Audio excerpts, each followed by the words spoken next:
പ്രിയപ്പെട്ടവരെ, DC books club ഹൗസിൽ സംഘടിപ്പിക്കുന്ന ഇന്നത്തെ സംവാദത്തിലേക്ക് സ്വാഗതം. ഇന്ന് ചർച്ച ചെയ്യുന്നത് ദൈവവും ശാസ്ത്രവും എന്ന വിഷയത്തിൽ ഉൾക്കൊണ്ടാണ്. സി രവീന്ദ്രന്റെ തന്നെ നാസ്തികനായ ദൈവം എന്ന പുസ്തകത്തെ ആസ്പദമാക്കിയാണ് ഇന്നത്തെ സംവാദം. എല്ലാ ബുധനാഴ്ചകളിലും ശ്രീ രവീന്ദ്രന്റെ സംവാദങ്ങൾ ഉണ്ടാവും. വിവിധ വിഷയങ്ങൾ ആസ്പദമാക്കിയുള്ള നാസ്തികതയെ ആസ്പദമാക്കിയുള്ള സംവാദങ്ങൾ ഉണ്ടാവും. ഇന്ന് നാസ്തികനായ ദൈവം എന്ന പുസ്തകത്തെ കുറിച്ചിട്ടുള്ളതാണ്. ഈ സംവാദത്തിലേക്ക് അദ്ദേഹത്തെ സ്നേഹപൂർവ്വം ക്ഷണിക്കുന്നു. ആദ്യത്തെ 20 മിനിറ്റ് അദ്ദേഹം വിഷയാവതരണം നടത്തും. അതിനുശേഷം ശ്രോതാക്കൾക്ക് ഇടപെട്ടുകൊണ്ട് സംശയങ്ങൾ ചോദിക്കാവുന്നതാണ്. ശ്രീ രവീന്ദ്രനെ DC സ്നേഹപൂർവ്വം ക്ഷണിക്കുന്നു. ഓക്കെ, നന്ദി രാംദാസ്. എല്ലാവർക്കും കേൾക്കാൻ കഴിയുമെന്ന് കരുതുന്നു. ആദ്യമായി ഇങ്ങനെ ഒരു പരിപാടിയിൽ സംസാരിക്കാനായി എനിക്ക് അവസരം തന്ന DC ബുക്സിനോട് നന്ദി പറയുന്നു. ഇന്നലെ ഈ പരിപാടിയുടെ നാസ്തികനായ ദൈവം എന്നുള്ള ഒരു പരിപാടിയുടെ പോസ്റ്റർ DC ബുക്സ് പുറത്തിറക്കിയപ്പോൾ ഈ പോസ്റ്റർ എൻ്റെ മെസ്സേജ് ബോക്സിൽ കൊണ്ടിട്ടിട്ട് ഒരാൾ ചോദിച്ചു, എന്താണ് ഇങ്ങനെ എല്ലാ വർഷവും ആചാരം പോലെ പരിപാടി നടത്തുന്നത്? എന്താണ് നാസ്തികനായ ശബ്ദത്തിന് പറയാവോ? ആണോ? ഓക്കെ, കേൾക്കാം. ഓക്കെ, ഞാനൊന്നുകൂടെ ആവർത്തിക്കാം. ഇന്നലെ ഞാൻ ഈ നാസ്തികനായ ദൈവം പരിപാടിയുടെ പോസ്റ്റർ, DCയുടെ പോസ്റ്റർ പുറത്തിറക്കിയപ്പോൾ ഒരു സുഹൃത്ത് കൊണ്ടുവന്ന് ഈ പോസ്റ്റർ കൊണ്ടുവന്ന് എന്റെ മെസ്സേജ് ബോക്സ് ഇട്ടിട്ട് ചോദിച്ചു, ഇതെന്താണ് ആചാരം പോലെ എല്ലാ വർഷവും ഇങ്ങനെ പരിപാടി നടത്തുന്നത്, ആചാര സംരക്ഷണമാണോ എന്നുള്ള അർത്ഥത്തിൽ ചോദിച്ചു. ഒരർത്ഥത്തിൽ ശരിയാണ്. എല്ലാ വർഷവും നാസ്തികനായ ദൈവത്തിൻ എന്നുള്ള പേരിൽ ഒരു പരിപാടി ഞാൻ സംഘടിപ്പിക്കാറുണ്ട്, അല്ലെങ്കിൽ ഞാൻ അതിനകത്ത് പ്രസംഗിക്കാറുണ്ട്, അല്ലെങ്കിൽ അതിന്റെ ഭാഗമാകാറുണ്ട്. അത് 2010 മുതലേ അല്ലെങ്കിൽ 2009 മുതലേ നടക്കുന്ന ഒരു കാര്യമാണ്. പക്ഷെ 2015 മുന്നേ ആയിരുന്നെങ്കിൽ ഇങ്ങനെ ഒരു ചോദ്യം തന്നെ ഉണ്ടാവില്ല. കാര്യം അതിനു മുന്നേ ചിലപ്പോൾ ഒരു വർഷം തന്നെ 10, 20 പരിപാടികൾ, 25 പരിപാടികളൊക്കെ ചെയ്ത വർഷങ്ങളുണ്ട്. 2010, 11, 12 വർഷങ്ങളിലാണ് ഏറ്റവും കൂടുതൽ ഞാൻ ഈ പുസ്തകത്തെ ആധാരമാക്കി പരിപാടികൾ ചെയ്തിട്ടുള്ളത്. ഒരു വർഷം പലപ്പോഴും ഈ പുസ്തകവും ഒരു ലാപ്ടോപ്പുമായി ഇങ്ങനെ കേരളത്തിന്റെ വിവിധ ഭാഗങ്ങളിൽ സഞ്ചരിക്കുകയായിരുന്നു. ഈ പുസ്തകം തന്നെ സഞ്ചരിക്കുകയായിരുന്നു. DC ഒരിക്കൽ ഇതിനെക്കുറിച്ച് എഴുതിയിരുന്നു, ഒരു പുസ്തകം സഞ്ചരിക്കുന്നു എന്നുള്ള ഒരു കുറിപ്പായിരുന്നു. DC കറന്റ് ബുക്സിന്റെ ബുള്ളറ്റിലാണ് വന്നെന്ന് തോന്നുന്നു. അക്ഷരാർത്ഥത്തിൽ സഞ്ചരിച്ച ഒരു പുസ്തകമാണ് ആ അർത്ഥത്തിൽ. ആദ്യമായിട്ടാണ് ഈ പുസ്തകത്തിന്റെ പ്രസാധകർ ആയിട്ടുള്ള DC ബുക്സ് നാസ്തികനായ ദൈവത്തെ കുറിച്ച് ഒരു പരിപാടി സംഘടിപ്പിക്കുന്നതെന്ന് എനിക്ക് തോന്നുന്നു. തെറ്റാണെങ്കിൽ ക്ഷമിക്കണം. കാരണം DCയെ സംബന്ധിച്ചിടത്തോളം ഒരുപാട് പുസ്തകങ്ങൾ പ്രസിദ്ധീകരിക്കുന്ന ഒരു വളരെ അറിയപ്പെടുന്ന ഒരു പബ്ലിഷിംഗ് ഹൗസാണ്. അവരെ കൂടുതലും പുസ്തകങ്ങള്, നോവല്, സാഹിത്യം, മറ്റുള്ള അതേപോലെ വ്യത്യസ്തമായിട്ടുള്ള മേഖലകളിലുള്ള പുസ്തകങ്ങൾ, വായനക്കാരുള്ള പുസ്തകങ്ങളാണ് കൂടുതലും ശ്രദ്ധ ആകർഷിക്കുന്ന പുസ്തകങ്ങൾ. അതൊക്കെയാണ്. നാസ്തികനായ ദൈവത്തിന് ഒരു പ്രശ്നമുണ്ട്, അടിസ്ഥാനപരമായ ഒരു പ്രശ്നമുണ്ട്. കാരണം കേരളം എന്ന് പറഞ്ഞാൽ അടിമുടി മതാധിഷ്ഠിതമായ അന്ധവിശ്വാസ ജടിലമായ ഒരു സമൂഹമാണ് എന്നുള്ള കാര്യത്തിൽ ഒരു തർക്കം ആരെങ്കിലും ഉന്നയിക്കുമെന്ന് എനിക്ക് തോന്നുന്നില്ല.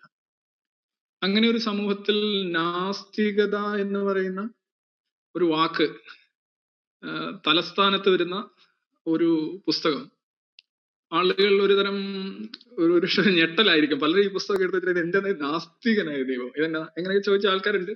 പലരും ഇത് ആശ്ചര്യ വസ്തു പോലെ കണ്ട ആൾക്കാരുണ്ട്. പക്ഷെ അതൊരു 10-11 വർഷത്തിന് മുന്നാണ്. ഇന്ന് ആ പുസ്തകത്തെ കുറിച്ച് അങ്ങനെ ഒരു വിലയിരുത്തലുള്ളതായിട്ട് എനിക്ക് തോന്നുന്നില്ല. ഞാൻ 2006 പബ്ലിക് സർവീസ് കമ്മീഷനിൽ നിന്ന് കൊളേജിയറ്റ് എഡ്യൂക്കേഷൻ ഡിപ്പാർട്ട്മെന്റിലേക്ക് അസിസ്റ്റന്റ് പ്രൊഫസറായിട്ട് മാറിയ വർഷമാണ് 2006. അപ്പം എനിക്ക് ആദ്യമായിട്ട് ജോലി കിട്ടിയത് ഗവൺമെന്റ് കോളേജ് മൂന്നാറിലാണ്. അപ്പൊ ഞാൻ ആദ്യമേ കോളേജിലേക്ക് പോണ്ടയോ PSCയിലൊക്കെ ആകുമ്പോൾ ഞാൻ ആദ്യമേ വളരെ ചെറിയ പ്രായത്തിൽ കയറിയതാണ്. അപ്പോൾ അവിടെ ജോലിക്കയറ്റത്തിനൊക്കെ ഉള്ള സാധ്യതകൾ കൂടുതൽ ഉണ്ടായിരുന്ന ഒരു കാലഘട്ടം, അങ്ങനെ ചിന്തിച്ചിരുന്ന ഒരു സമയമാണ്. അപ്പോഴാണ് ഞാൻ കോളേജിലേക്ക് 35-ാമത്തെ വയസ്സിൽ ഞാൻ പോകുന്നത്. 2006-ലാണ്. സത്യത്തിൽ ആ ഒരു പോക്കാണ് ഈ പുസ്തകത്തിലേക്കും അല്ലെങ്കിൽ ഈ ഒരു എന്റെ അതിനുശേഷമുള്ള എന്റെ ജീവിതത്തെ മോൾഡ് ചെയ്തത് അതാണെന്ന് എനിക്ക് തോന്നുന്നു. ഞാൻ മൂന്നാറിൽ ചെല്ലുന്നു, അവിടുത്തെ ഷെൽഫുകളിൽ ഈ പുസ്തകം കണ്ടെത്തുന്നു, Richard Dawkins God delusion. Actually ഞാൻ ഈ പുസ്തകത്തെ കുറിച്ച് അതിന് മുന്നേ വായിച്ചിട്ടുണ്ടായിരുന്നു, എവിടെയോ 1-2 തവണ വായിച്ചിട്ടുണ്ട്. അന്ന് നെറ്റൊക്കെ ഇങ്ങനെ ഇതായിട്ട് വരുന്നതേ ഉള്ളൂ. അപ്പൊ നെറ്റിലും വായിച്ചിട്ടുണ്ട് ഈ പുസ്തകത്തെ കുറിച്ച്. ബയോളജി എനിക്ക് അത്ര താല്പര്യമുള്ള വിഷയമായിരുന്നില്ല. പഠിക്കുന്ന കാലഘട്ടത്തിൽ എനിക്ക് കൂടുതലും ഫിസിക്സിലും കെമിസ്ട്രിയിലും ആയിരുന്നു അന്നും താല്പര്യം. ബയോളജി എന്തുകൊണ്ടോ അത്ര ഒരു ഇതായിട്ട് ഇഷ്ട വിഷയമായിട്ട് അന്ന് തോന്നിയിരുന്നില്ല. പക്ഷെ എന്നാലും അടിസ്ഥാനങ്ങളൊക്കെ അറിയാമായിരുന്നു. അപ്പൊ ഞാൻ ഈ പുസ്തകം വായിച്ചു എന്ന് പറഞ്ഞാൽ അതൊരു എന്താ പറയാ, സെന്റൻസ് ടു റീഡ് എന്ന് പറയില്ലേ, വായിക്കാനായി വിധിക്കപ്പെട്ട അവസ്ഥയിലായിരുന്നു. അവിടെ ഇഷ്ടംപോലെ സമയം, തണുപ്പ്, ക്ലാസ്സിലപ്പോ ഉച്ചയ്ക്ക് അങ്ങ് തീരും, പിന്നെ ഇത്രയും സമയം വെറുതെ ഇങ്ങനെ അവിടെ ഇങ്ങനെ കഴിയണം. കോളേജിൽ തന്നെയായിരുന്നു. ആ യഥാർത്ഥ കോളേജ് ഇടിഞ്ഞു പോയി, അങ്ങനെ വേറൊരു പ്രാഥമിക ഹെൽത്ത് സെന്റർ ആണെന്ന് തോന്നുന്നു, അങ്ങനെ കണ്ടൊരു കെട്ടിടമായിരുന്നു ഇവിടെ നിന്നുണ്ട്. അപ്പൊ ഇരുന്ന് വായിക്കുകയാണ്, ഈ പുസ്തകം ഇരുന്ന് വായിച്ചുകൊണ്ടിരിക്കുകയാണ്. വായിച്ച് എനിക്ക് തോന്നി ഈ പുസ്തകം അങ്ങ് ട്രാൻസ്ലേറ്റ് ചെയ്തല്ലോ മലയാളത്തിലേക്ക്. ഞാൻ ആലോചിച്ചത് കുറെ ഞാൻ ഇരുന്നങ്ങ് ടൈപ്പ് ചെയ്യാൻ തുടങ്ങി. ഞാൻ അതിന് മുന്നേ ടൈപ്പിംഗ് ഒക്കെ പഠിച്ചതാണ്. ടൈപ്പിംഗ് പഠിച്ചതെന്ന് പറഞ്ഞാൽ 2002-ലാണെന്ന് തോന്നുന്നു. ഞാൻ ഒരു ഡെസ്ക്ടോപ്പ് ഒക്കെ വാങ്ങിച്ചു, ISM മലയാളം ഒക്കെ ഫിറ്റ് ചെയ്ത് സ്വയം പഠിച്ചതാണ്. ISM Malayalam typing, page maker, അതൊക്കെ ഇരുന്ന് ചുമ്മാതെ ഈ പഠിക്കുന്നത് ഒരു വലിയ ഹരമുള്ള ഒരു കാര്യമാണല്ലോ. അങ്ങനെ ഞാൻ അന്നേ മലയാളം പഠിച്ചിരുന്നു. അങ്ങനെ 2006 ആയപ്പോഴത്തേക്ക് പേജ് മേക്കറിലൊക്കെ എല്ലാം പേജ് മേക്കറിൽ എഴുതുന്ന ഒരു സ്വഭാവമായിരുന്നു എനിക്ക്. അങ്ങനെ ഞാൻ ഒരു പേജ് മേക്കറിൽ ഒരു ഫയൽ ഓപ്പൺ ചെയ്ത് ഇതങ്ങ് ട്രാൻസ്ലേറ്റ് ചെയ്യാൻ തുടങ്ങി. ട്രാൻസ്ലേറ്റ് ചെയ്ത് കുറെ അങ്ങോട്ട് ചെന്നപ്പോൾ എനിക്ക് മനസ്സിലായി ഇത് doesn't connect with society of Kerala or നമ്മുടെ ഒരു സോഷ്യൽ മിലിയുമായിട്ട് കണക്ട് ചെയ്യുന്ന ഒരു സാധനമല്ല. ഡോക്കൻസ് പറയുന്ന സാഹചര്യം കൂടുതലും ക്രിസ്ത്യാനിറ്റി, അതുപോലെ തന്നെ ഇംഗ്ലണ്ട്, ബ്രിട്ടൻ, അപ്പൊ അങ്ങനെ ആ ഒരു സോഷ്യൽ മില്യൂലെ ഡിഫറൻസ് ആയി കഴിഞ്ഞാൽ ഇത് കണക്റ്റഡ് ആവുമോ എന്ന് എനിക്ക് തോന്നി. അപ്പൊ നിങ്ങൾ ചോദിച്ചേക്ക് ഞാനിത് പബ്ലിഷ് ചെയ്യാനായിട്ടാണോ ഈ പുസ്തകം എഴുതിക്കൊണ്ടിരുന്നത്? ഒരിക്കലുമല്ല. പബ്ലിഷിംഗ് എന്ന് പറയുന്ന ഒരു സാധനമില്ലേ, എനിക്ക് എന്താ പറയാ, അത് വായിക്കുന്നു, ഞാൻ ട്രാൻസ്ലേറ്റ് ചെയ്യുന്നു, അത്രേ ഉള്ളൂ. ഒരു പ്രസാധകരെയോ ഒരു പബ്ലിക്കേഷനോ ഒന്നും ഞാൻ മുന്നിൽ കാണുന്നില്ല. എന്റെ റഡാറിൽ യാതൊരു രേഖകളും അല്ലെങ്കിൽ യാതൊരു ഇമേജും ഒന്നുമില്ല. Would you believe it or not, ഞാൻ എന്റെ പദ്ധതി അങ്ങ് മാറ്റി. ഞാൻ വിചാരിച്ചു ഇത് ഇങ്ങനെ പോയാൽ ശരിയാവില്ല, ഈ ട്രാൻസ്ലേഷൻ എനിക്ക് തന്നെ വായിച്ചിട്ടൊരു സുഖം തോന്നില്ല. ഞാൻ പറഞ്ഞു ഈ പുസ്തകത്തെ കുറിച്ച് കേരളത്തിന്റെ സാഹചര്യങ്ങളുമായിട്ട് ബന്ധപ്പെടുത്തി എനിക്ക് പറയാനുള്ള കുറെ കാര്യങ്ങളൂടെ പറഞ്ഞ് കുറെ വിമർശനങ്ങൾ എനിക്കുണ്ടായിരുന്നു, അതുകൂടെ ചേർത്തൊരു പഠന ഗ്രന്ഥം പോലെ ഇത് ചെയ്താലോ എന്ന് എനിക്ക് തോന്നി. അപ്പൊ ആ ഇതിവൃത്തം, റിച്ചർഡ് ഡോക്കൻസ്, അദ്ദേഹത്തിന്റെ ആശയപ്രപഞ്ചം, അതോടൊപ്പം തന്നെ കേരളത്തിന്റെ സവിശേഷ സാഹചര്യങ്ങൾ, ഇതെല്ലാം കൂടെ വെച്ചുകൊണ്ട് ഒരു പുസ്തകം എഴുതാം എന്നുള്ള രീതിയിലൊരു തീരുമാനം എടുക്കുന്നു. അതും അന്ന് ഞാനേ അറിയുന്നുള്ള ഈ തീരുമാനം എടുക്കുന്നത്, നടപ്പിലാക്കുന്നു. 6 മാസം കൊണ്ട് ഞാൻ ഈ പുസ്തകം റെഡിയാക്കുന്നു, പടമൊക്കെ പിടിച്ചിരുന്നു, ഒരു സ്പൈറൽ ബൈൻഡിങ്ങും എടുത്തിട്ട് ഒരു സ്പൈറൽ ബൈൻഡിങ് ഒക്കെ വെച്ച് നാസ്തികനായ ദൈവം എന്ന് പറയുന്ന ഒരു പുസ്തക രൂപത്തിലാക്കുന്നു. അക്കാലത്തൊക്കെ ഇത് ഞാനിങ്ങനെ ചെയ്യുന്നു എന്ന് അറിയുന്ന ഏക വ്യക്തി ഒരുപക്ഷെ എന്റെ വൈഫ് മാത്രമായിരിക്കും എന്നെനിക്ക് തോന്നുന്നു. ഞാനധികം ആളുകളുമായി അന്ന് ഇതിനെ കുറിച്ച് ചർച്ച ചെയ്യുന്നുണ്ടായിരുന്നില്ല. എന്നിട്ട് 2007-ലാണ് ഇതിനെല്ലാം റെഡിയായിട്ട് പല ആൾക്കാരും ഇത് പ്രസിദ്ധീകരിക്കാന്നൊക്കെ പറഞ്ഞു. ഈ പുസ്തകം ഇത് കണ്ടിട്ട് കാര്യം ഓൾ സെറ്റാണ്, ഫോട്ടോസ് എല്ലാം ഉണ്ട്, ചാപ്റ്റർ വൈസ് ഒക്കെ തിരിച്ചിട്ടുണ്ട്, പേജ് മേക്കറിലാണ്, പബ്ലിഷ് ചെയ്യാൻ എളുപ്പമാണ്. 1-2 പബ്ലിഷേഴ്സ് ഒക്കെ അതിന് ചെയ്യാമെന്ന് പറഞ്ഞിരുന്നു. അപ്പൊ ഞാനന്ന് തിരുവനന്തപുരം യൂണിവേഴ്സിറ്റി കോളേജിൽ ചെന്ന് ജോയിൻ ചെയ്തേ ഉള്ളൂ. അത് ജസ്റ്റ് ഒരു 9 മാസം ഉണ്ടായിരുന്നുള്ളൂ ഞാൻ മൂന്നാറ്. അപ്പോ ഞാന് ചെന്നാലെ DC ബുക്സിൽ അവരോട് ചോദിക്കാം, ചുമ്മാ നമ്മളൊരു പുസ്തകം പബ്ലിഷ് ചെയ്യുന്നു, അപ്പൊ അവരാണ് ഏറ്റവും ഇന്നത്തെയും കേരളത്തിലെ ലീഡിങ് പബ്ലിഷേഴ്സ്, അവരോട് ചോദിച്ചേക്കാം. അപ്പൊ എങ്ങനെ ചോദിക്കും? എനിക്ക് അങ്ങനെ ആരുമായിട്ട് കണക്ഷൻ ഇല്ല, ഈ കണക്ഷൻ മേക്കിങ്ങിൽ അത്ര വിദഗ്ധനുമല്ല. ഞാൻ ആലോചിച്ചു, ഒരു ദിവസം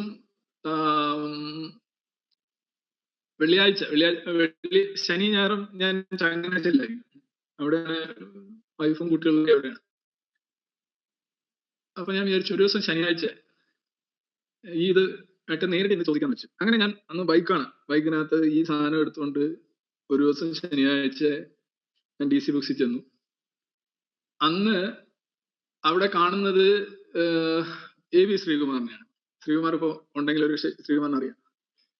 ശ്രീകുമാറായിട്ട് കണ്ടു, സംസാരിച്ചു. പുള്ളി വളരെ ഹൃദ്യമായ പെരുമാറ്റമായിരുന്നു. അന്നും ഇന്നും അങ്ങനെ തന്നെ. ഞാൻ പറഞ്ഞു ഇങ്ങനെ ഒരു പുസ്തകമുണ്ട്, നിങ്ങൾ പ്രസിദ്ധീകരിക്കുമോ? പുള്ളി അത്ഭുതപ്പെട്ടെ, ഇതെന്താ ഇങ്ങനെ വളരെ സ്ട്രൈറ്റ് ആയിട്ട് വന്നിങ്ങനെ. ഞാൻ പറഞ്ഞു പുസ്തകം എവിടെ? ഞാൻ ഇതായിരിക്കും സാന്നിധാനം. പുള്ളി അതെടുത്ത് മറിച്ച് നോക്കിയിട്ട് പറഞ്ഞിട്ട് ഒരു കാര്യം ചെയ്യും, നിങ്ങൾ ഇതിന്റെ കൂടെ ഒരു അപേക്ഷ എഴുതി തരും, അപേക്ഷ ഒരു റിക്വസ്റ്റ് എഴുതി തരും. ഞാൻ പറഞ്ഞു എന്ത് റിക്വസ്റ്റ്? അത് ഈ പുസ്തകം ഞാൻ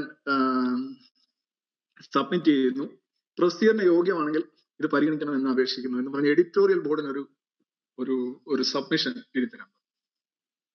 ഞാൻ പറഞ്ഞു ശരി, ഓക്കെ. അങ്ങനെ ഒരു ആചാരം അദ്ദേഹം മുന്നോട്ട് വെച്ചപ്പോൾ ഞാൻ എഴുതി കൊടുത്തു. ഒരു വെള്ള പേപ്പറും അദ്ദേഹം തന്നു. ഞാൻ ഈ സാധനത്തിന്റെ ഒരു കോപ്പി അവിടെ കൊടുത്തു. ഇതിന്റെ 2-3 കോപ്പി ഉണ്ടായിരുന്നു. ഞാൻ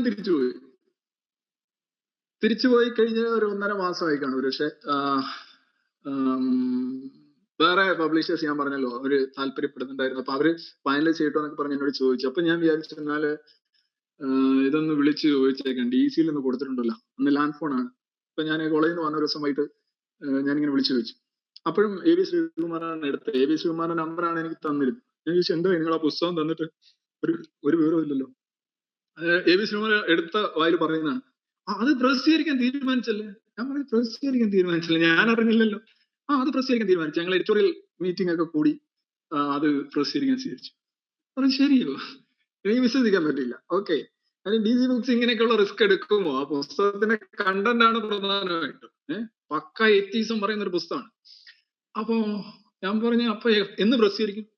അത് നമുക്ക് ഉടനെ പ്രസിദ്ധീകരിക്കാം. ഞാൻ പറഞ്ഞു ഉടനെ പറഞ്ഞു അത് അടുത്ത മാസം പ്രസിദ്ധീകരിക്കാം. ഞാൻ പറഞ്ഞു അടുത്ത മാസം, ഓക്കെ. ഞാൻ വിചാരിച്ചു ഇനി കുറെ നാളൊക്കെ എടുത്തായിരിക്കും പ്രസിദ്ധീകരിക്കുന്നത്. അടുത്ത മാസം പ്രസിദ്ധീകരിക്കാം. ഞാൻ പറഞ്ഞു ശരി, അടുത്ത മാസം എങ്കിൽ അടുത്ത മാസം. അപ്പൊ ഞാൻ മറ്റുള്ളവരെ പബ്ലിഷേഴ്സിനോടൊക്കെ പറഞ്ഞു ശരി, DC എടുത്തു ആ പുസ്തകം അവർ പ്രസിദ്ധീകരിക്കുന്നത്. എനിക്കത് 2007 ജൂലൈ ആണ് എന്നാണ് എന്റെ ഓർമ്മ, ജൂൺ ജൂലൈ ആണെന്നാണ് എന്റെ ഓർമ്മ. അപ്പൊ ഓഗസ്റ്റിൽ പുസ്തകം പ്രസിദ്ധീകരിക്കണം. അപ്പൊ ഓരോ ഘട്ടത്തിലായിട്ട് ഇങ്ങനെ ഞാൻ AV ശ്രീകുമാറുമായിട്ട് ബന്ധപ്പെട്ടുകൊണ്ടിരിക്കുകയാണ്. പക്ഷെ ഓഗസ്റ്റ് ആയപ്പോ പുസ്തകം പ്രസിദ്ധീകരിക്കുന്നില്ല. അപ്പം AV ശ്രീകുമാർ പറയുന്നത് ഇപ്പൊ ഒരു പുസ്തക ചന്ത വരുന്നുണ്ട്, അതിനകത്ത് വിടാം, അത് കഴിഞ്ഞിട്ട് വേറെ ഒരെണ്ണം വരുന്നുണ്ട്, അതിനകത്ത് ഇങ്ങനെയൊക്കെ പറയുന്നുണ്ട്. പക്ഷെ പുള്ളി പുസ്തകം പ്രസിദ്ധീകരിക്കുന്നത്, പുള്ളിക്ക് അതിന്റെ ഡിഫിക്കൽറ്റി ഉണ്ടാവും. ആ സ്കെഡ്യൂളിൽ അത് വരാത്തത് കൊണ്ടൊക്കെ ആയിരിക്കാം, അല്ലെങ്കിൽ മറ്റു ഡിഫിക്കൽറ്റി. അങ്ങനെ നീണ്ടങ്ങ് പോയി. 2007 ഓഗസ്റ്റ് കഴിഞ്ഞു, 2008 ആയി, 2008 ജൂലൈ ആയി. ഞാൻ പിന്നെ ഈ പുള്ളിയെ വിളിക്കുന്നത് നിർത്തി. പിന്നെ പുള്ളിയായിട്ട് ബന്ധപ്പെടുന്നേ ഇല്ല. വിളിക്കുമ്പോ പുള്ളിക്ക് ടെൻഷനാണ്. കാരണം വെച്ച് കഴിഞ്ഞാൽ എന്ത് മറുപടി പറയും എന്നുള്ളത് കൊണ്ട് പുള്ളിക്ക് ടെൻഷൻ. അങ്ങനെ 2008 ഒക്ടോബർ ആയി, ഞാൻ അനങ്ങുന്നില്ല. 2008 നവംബറിലും കണ്ടാണ് ആരോ ഒരാൾ എന്നെ വിളിച്ചിട്ട് രവിചന്ദ്രൻ സാറാണോ എന്ന് ചോദിച്ചു, യൂണിവേഴ്സിറ്റി കോളേജ്. ഞാൻ പറഞ്ഞു ആ പുസ്തകം ഞാൻ വായിച്ചു. ഞാൻ പറഞ്ഞു ഏത് പുസ്തകം? അത് നാസ്തികനായ ദൈവം. ഞാൻ പറഞ്ഞു ആ പുസ്തകം ഇറങ്ങിയോ? ഞാൻ അറിഞ്ഞില്ല ഇറങ്ങിയത് സത്യത്തില്. അതായത് ഈ പുസ്തകം 2008 ഒക്ടോബറിൽ ഇറങ്ങിയത് ഞാൻ അറിഞ്ഞില്ല. ശ്രീകുമാർ എന്നെ വിളിച്ചു പറഞ്ഞില്ല. കാരണം പക്ഷെ എന്തോ ഇത്രയും വൈകുന്നുണ്ടായിരിക്കും, ഒന്നര കൊല്ലത്തിലേറെ വൈകി. അങ്ങനെ പുസ്തകം ഇറങ്ങിയപ്പോഴും ഞാൻ അറിഞ്ഞില്ല. പിന്നെ അത് കഴിഞ്ഞിട്ട് ആളുകൾ ഇങ്ങനെ ബന്ധപ്പെടാൻ തുടങ്ങി. ഓരോരുത്തരും ഓരോ സ്ഥലങ്ങളിലേക്ക് ചിലപ്പോൾ ഈ പുസ്തകത്തെ കുറിച്ച് ഒരു ചർച്ച ഞങ്ങൾ സംഘടിപ്പിക്കാം. ഞാൻ അത്ഭുതപ്പെട്ടു. കേരളത്തിലെമ്പാടും ഒരു വല്ലാത്തൊരു ആവേശമാണ് ആളുകളൊക്കെ കാണിച്ച്. കോഴിക്കോട് വിനീതൻ പുളിങ്ങാശ്ശേരി എന്ന് പറയുന്നൊരു വ്യക്തി, പുള്ളി അന്ന് സയൻസ് ഫെസ്റ്റിന്റെ മീറ്റിംഗ് അതിനകത്ത് പങ്കെടുക്കണം എന്ന് ഞങ്ങൾ ആവശ്യപ്പെട്ടു, കോഴിക്കോട്. അപ്പോ ഇവിടുന്ന് ട്രെയിനകത്ത് കോഴിക്കോട് വരെ പോകണം. എനിക്കാണെങ്കിൽ ഒട്ടും താല്പര്യമില്ല. ഒന്നാമത് പൊതുവേദികളോട് പണ്ടും വലിയ താല്പര്യമുള്ള ആളായിരുന്നില്ല, പ്രസംഗത്തിൽ ഒട്ടും താല്പര്യം ഉണ്ടായിരുന്നില്ല. പിന്നെ ഇത്ര യാത്ര അതിലും താല്പര്യം. മൂന്നാറൊക്കെ പോയി വന്ന് എനിക്ക് യാത്രയിൽ വലിയ മടുത്തിരിക്കുന്ന അവസ്ഥയാണ്. പക്ഷെ പുള്ളി കുറേ തവണ വിളിച്ചു, 2-3 തവണയായിട്ട് 2-3 ദിവസമായിട്ട് പുള്ളി ഇങ്ങനെ വിളിച്ചോണ്ടിരുന്നു. വരണം, എന്തെങ്കിലും സംസാരിക്കണം, ഒരു പരിപാടി ചെയ്യണം, ഈ പുസ്തകം എല്ലാവർക്കും താല്പര്യമുള്ള അവസ്ഥയിലാണ് എന്നൊക്കെ പറഞ്ഞു. അങ്ങനെ അവസാനം എന്റെ കോളേജിലെ കുറച്ച് കുട്ടികളും കുറെ സുഹൃത്തുക്കളൊക്കെ ആയിട്ട് ഞങ്ങളൊരു 10-17 പേര് ഒരുമിച്ചാണ് കോഴിക്കോട് അല്ലേ സയൻസ് സെഷന്റെ മീറ്റിംഗ്. പക്ഷെ അത് നാസ്തികനായ ദൈവം ആയിരുന്നില്ല ക്ലാസ്, അത് വേറെ the new age of reason എന്ന് പറഞ്ഞൊരു പരിപാടിയായിരുന്നു. അതിനുശേഷം ഏതാനും മാസങ്ങൾക്ക് ശേഷം എനിക്ക് തോന്നുന്നു കോഴിക്കോട് തന്നെ സ്പോർട്സ് കൗൺസിലിന്റെ ഹോളാണെന്ന് തോന്നുന്നു, അവിടെയാണ് ആദ്യമായിട്ട് നാസ്തികനായ ദൈവം ഒരു പവർ പോയിന്റ് പ്രസന്റേഷൻ ആയിട്ട് ഞാൻ അവതരിപ്പിക്കുന്നത്. ആ പുസ്തകം മുന്നിൽ വെച്ചുകൊണ്ടാണ്. അപ്പൊ ആ പവർ പോയിന്റ് പ്രസന്റേഷനില് എനിക്ക് തോന്നുന്നു 4.5 മണിക്കൂറാണ് ഞാൻ സംസാരിച്ചത്. പറഞ്ഞുകൊണ്ട് പോകണം, ആളുകളോട് ഇരിക്കുന്നതുകൊണ്ട് എനിക്ക് താല്പര്യം എങ്ങനെ ചെയ്യണം. 112 സ്ലൈഡ്സ് ആയിരുന്നു. അന്ന് രാത്രി പരിപാടി കഴിഞ്ഞിട്ട് ആളുകൾ വന്നിങ്ങനെ സംസാരിക്കാനും ഷേക്ക് ഹാൻഡ് തരാനൊക്കെ ഒരുങ്ങുമ്പോൾ ഞാനാണെങ്കിൽ കാൽ രണ്ട് ഒരു കസേരയിൽ കയറ്റി ഇരിക്കുന്നത്. ഇത്രമാത്രം ഈ 1 മണിക്കൂർ നിന്ന് സംസാരിച്ച് 1 മണിക്കൂർ കഴിയുമ്പോഴത്തേക്ക് കാല് മുഴുവൻ സെറ്റ് ആവുന്നില്ല, ഒരുമാതിരി കോൺക്രീറ്റ് പോലും അങ്ങനെ ഇരിക്കുകയാണ്. വല്യപ്പന്മാരാണ്. അന്ന് രാത്രി തന്നെ അവിടെ നിന്ന് കോഴിക്കോട്ട് നിന്ന് മലപ്പുറത്തേക്ക് പോയി. എനിക്ക് തോന്നുന്ന ഒരു മജീദ് എന്ന് പറയുന്ന ഒരു സുഹൃത്തുണ്ടായിരുന്നു, ജബ്ബാർ മാഷ് ഉണ്ടായിരുന്നു, ഒരു കാറിനകത്ത് അങ്ങനെ 1-2-3 പേരുണ്ടായിരുന്നു. അവിടെ NGO യൂണിയൻ ഹാളില് ഇതേ പരിപാടി വീണ്ടും അല്ലെ, ഈ സാംബശിവന്റെ കഥാപ്രസംഗം പോലെ തുടക്കമാണ്. അപ്പൊ ഞാൻ സാംബശിവൻ ഞങ്ങളുടെ നാട്ടുകാരനാണ്, കൊല്ലത്തുകാരനാണ്. അപ്പോ പക്ഷെ അതിനുശേഷം ഞാൻ ഇവിടെ പറയാൻ നിന്നിട്ടില്ല. എല്ലാ വർഷവും 2010, 11, 12, 13 പീരീഡിൽ ഒരു വർഷം ഒരു ശരാശരി ഒരു 20-25 സ്ഥലങ്ങളിലെങ്കിലും എവിടെയൊക്കെ പോയിട്ടുണ്ടെന്ന് തന്നെ എനിക്കറിയില്ല. വളരെ കുഗ്രാമങ്ങളിലൊക്കെ, പരപ്പനങ്ങാടിയുടെ ഒക്കെ ഏതാണ്ടൊക്കെ ഉൾഭാഗങ്ങളിൽ, അത് എവിടെയാണെന്ന് പോലും എനിക്കറിയില്ല. ബൈക്കിന്റെ പുറകിലിരുന്ന് ഓട്ടോറിക്ഷക്കകത്ത് 2015 ആയപ്പോഴത്തേക്ക് 100 പരിപാടികൾ അങ്ങോട്ട് അവതരിപ്പിച്ചു കഴിഞ്ഞു. ഈ ഒറ്റ പുസ്തകത്തെ കുറിച്ച് 100 പരിപാടികൾ അവതരിപ്പിച്ചു. അപ്പോ ഈ പുസ്തകത്തിന്റെ അതിനുശേഷം പിന്നെ ഞാൻ 1-2 പരിപാടികളായി. പിന്നെ 2017 മുതൽ ഒരു വർഷം ഒരു പരിപാടി എന്നുള്ള നിലയിലേക്ക് ചുരുക്കി. ഈ പുസ്തകം ഒരു 10 വീഡിയോ എങ്കിലും ഇതിനകത്തൊക്കെ ഉണ്ടാവും, യൂട്യൂബിലുണ്ടോ, ഫുൾ വീഡിയോ ഉണ്ടാവുന്നു. 10 അല്ലെങ്കിൽ 8 ഉണ്ടാവും, ഞാൻ എണ്ണിയിട്ടൊന്നുമില്ല. ഹരിദാസൻ പുതുപ്പണം എന്ന് പറയുന്ന ഒരു സുഹൃത്താണ് യഥാർത്ഥത്തില് ആദ്യ കാലഘട്ടങ്ങളിൽ ഇത് വീഡിയോ ആക്കണം, സ്വന്തം കയ്യിൽ നിന്ന് പുള്ളി പൈസ ഇട്ടാണ് സ്റ്റുഡിയോക്കാരെ ഏർപ്പാടാക്കി ഇതിന്റെ വീഡിയോ പിടിച്ചത്. ആ വീഡിയോയിൽ ഏതോ ഒരു വീഡിയോ ആണ് ആരാണ്ട് പകുതിയായിട്ടോ അല്ലെങ്കിൽ മൊത്തമായിട്ടോ മുറിച്ച് യൂട്യൂബിൽ ഇടുന്നത്. അതെനിക്കൊന്ന് 2013 12 അങ്ങനെ കണ്ടൊരു സമയമാണ്. അപ്പം ഈ പുസ്തകം സഞ്ചരിച്ച വഴികൾ അങ്ങനെയൊക്കെയായിരുന്നു. പിന്നെ നാസ്തികനാധിപത്യത്തിന്റെ ഉള്ളടക്കത്തെ കുറിച്ചൊക്കെ പറയുകയാണെങ്കിൽ ശാസ്ത്രവും ഒരു നാച്ചുറലിസ്റ്റിക് വ്യൂ പോയിന്റ് ഉള്ള മനുഷ്യൻ എങ്ങനെയാണ് ഒരു മികച്ച സാമൂഹ്യ ജീവിയായി തീരുക എന്നുള്ളതിന്റെ അത് സംബന്ധിച്ചൊരു അന്വേഷണമാണ് പുസ്തകത്തിലുള്ളത്. അതിൽ ജനറ്റിക്സ് ഉണ്ട്, ബയോളജി ഉണ്ട്, ഫിസിക്സ് ഉണ്ട്. ഞാൻ ഇന്നലെ തന്നെ പറഞ്ഞ മാർട്ടിൻ റീവ്സിന്റെ പുസ്തകം ജസ്റ്റ് 6 നമ്പേഴ്സ്, അതിനെക്കുറിച്ച് പറയുന്നുണ്ട്. പരിണാമശാസ്ത്രജ്ഞൻ സൃഷ്ടിവാദികളുമായിട്ടുള്ള സംഘർഷം, കുറെ കാര്യങ്ങൾ. പിന്നീട് ക്രിസ്ത്യൻ ഗോഡിനെ, ബൈബിളിനെ കുറിച്ചൊരു ക്രിറ്റിസിസം, നല്ല നീണ്ട ഒരു ക്രിറ്റിസിസം തന്നെയുണ്ട്. അപ്പോൾ അതൊരു ശരിക്കും ഒരു സൂപ്പർ മാർക്കറ്റ് പോലുള്ള ഒരു പുസ്തകമാണിത്. ഈ പുസ്തകം യഥാർത്ഥത്തിൽ DC ബുക്സ് പ്രസിദ്ധീകരിച്ച പുസ്തകങ്ങളിൽ പലതും ആളുകളെ ആനന്ദിപ്പിച്ചിട്ടുണ്ട്. ഒരുപാട് പേര് വായിച്ച പുസ്തകങ്ങളുണ്ട്. സാഹിത്യത്തിൽ ആണ് ഞാൻ പ്രധാനമായിട്ട് അത് ഉദ്ദേശിക്കുന്നത്. പക്ഷെ ഒരു പുസ്തകം കേരളത്തിലെ സാമൂഹിക ചിന്താമണ്ഡലങ്ങളിൽ ചെറുതല്ലാത്ത മാറ്റം ഉണ്ടാക്കാൻ സഹായിച്ച ഒരു പുസ്തകമാണ് എന്ന് പറയുന്നതിൽ എനിക്ക് വളരെ അഭിമാനമുണ്ട്.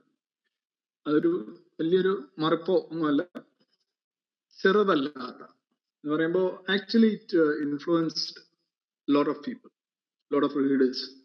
എനിക്കതിന്റെ ഒരു ഡേറ്റ ഉള്ളത് കൊണ്ടാണ് ഞാൻ അങ്ങനെ പറയുന്നത്. അത് ഇതിന്റെ സാങ്കത്യം തെറ്റിപ്പിച്ച് കാണിക്കുകയാണെന്നൊന്നും കരുതിക്കളയല്ലേ.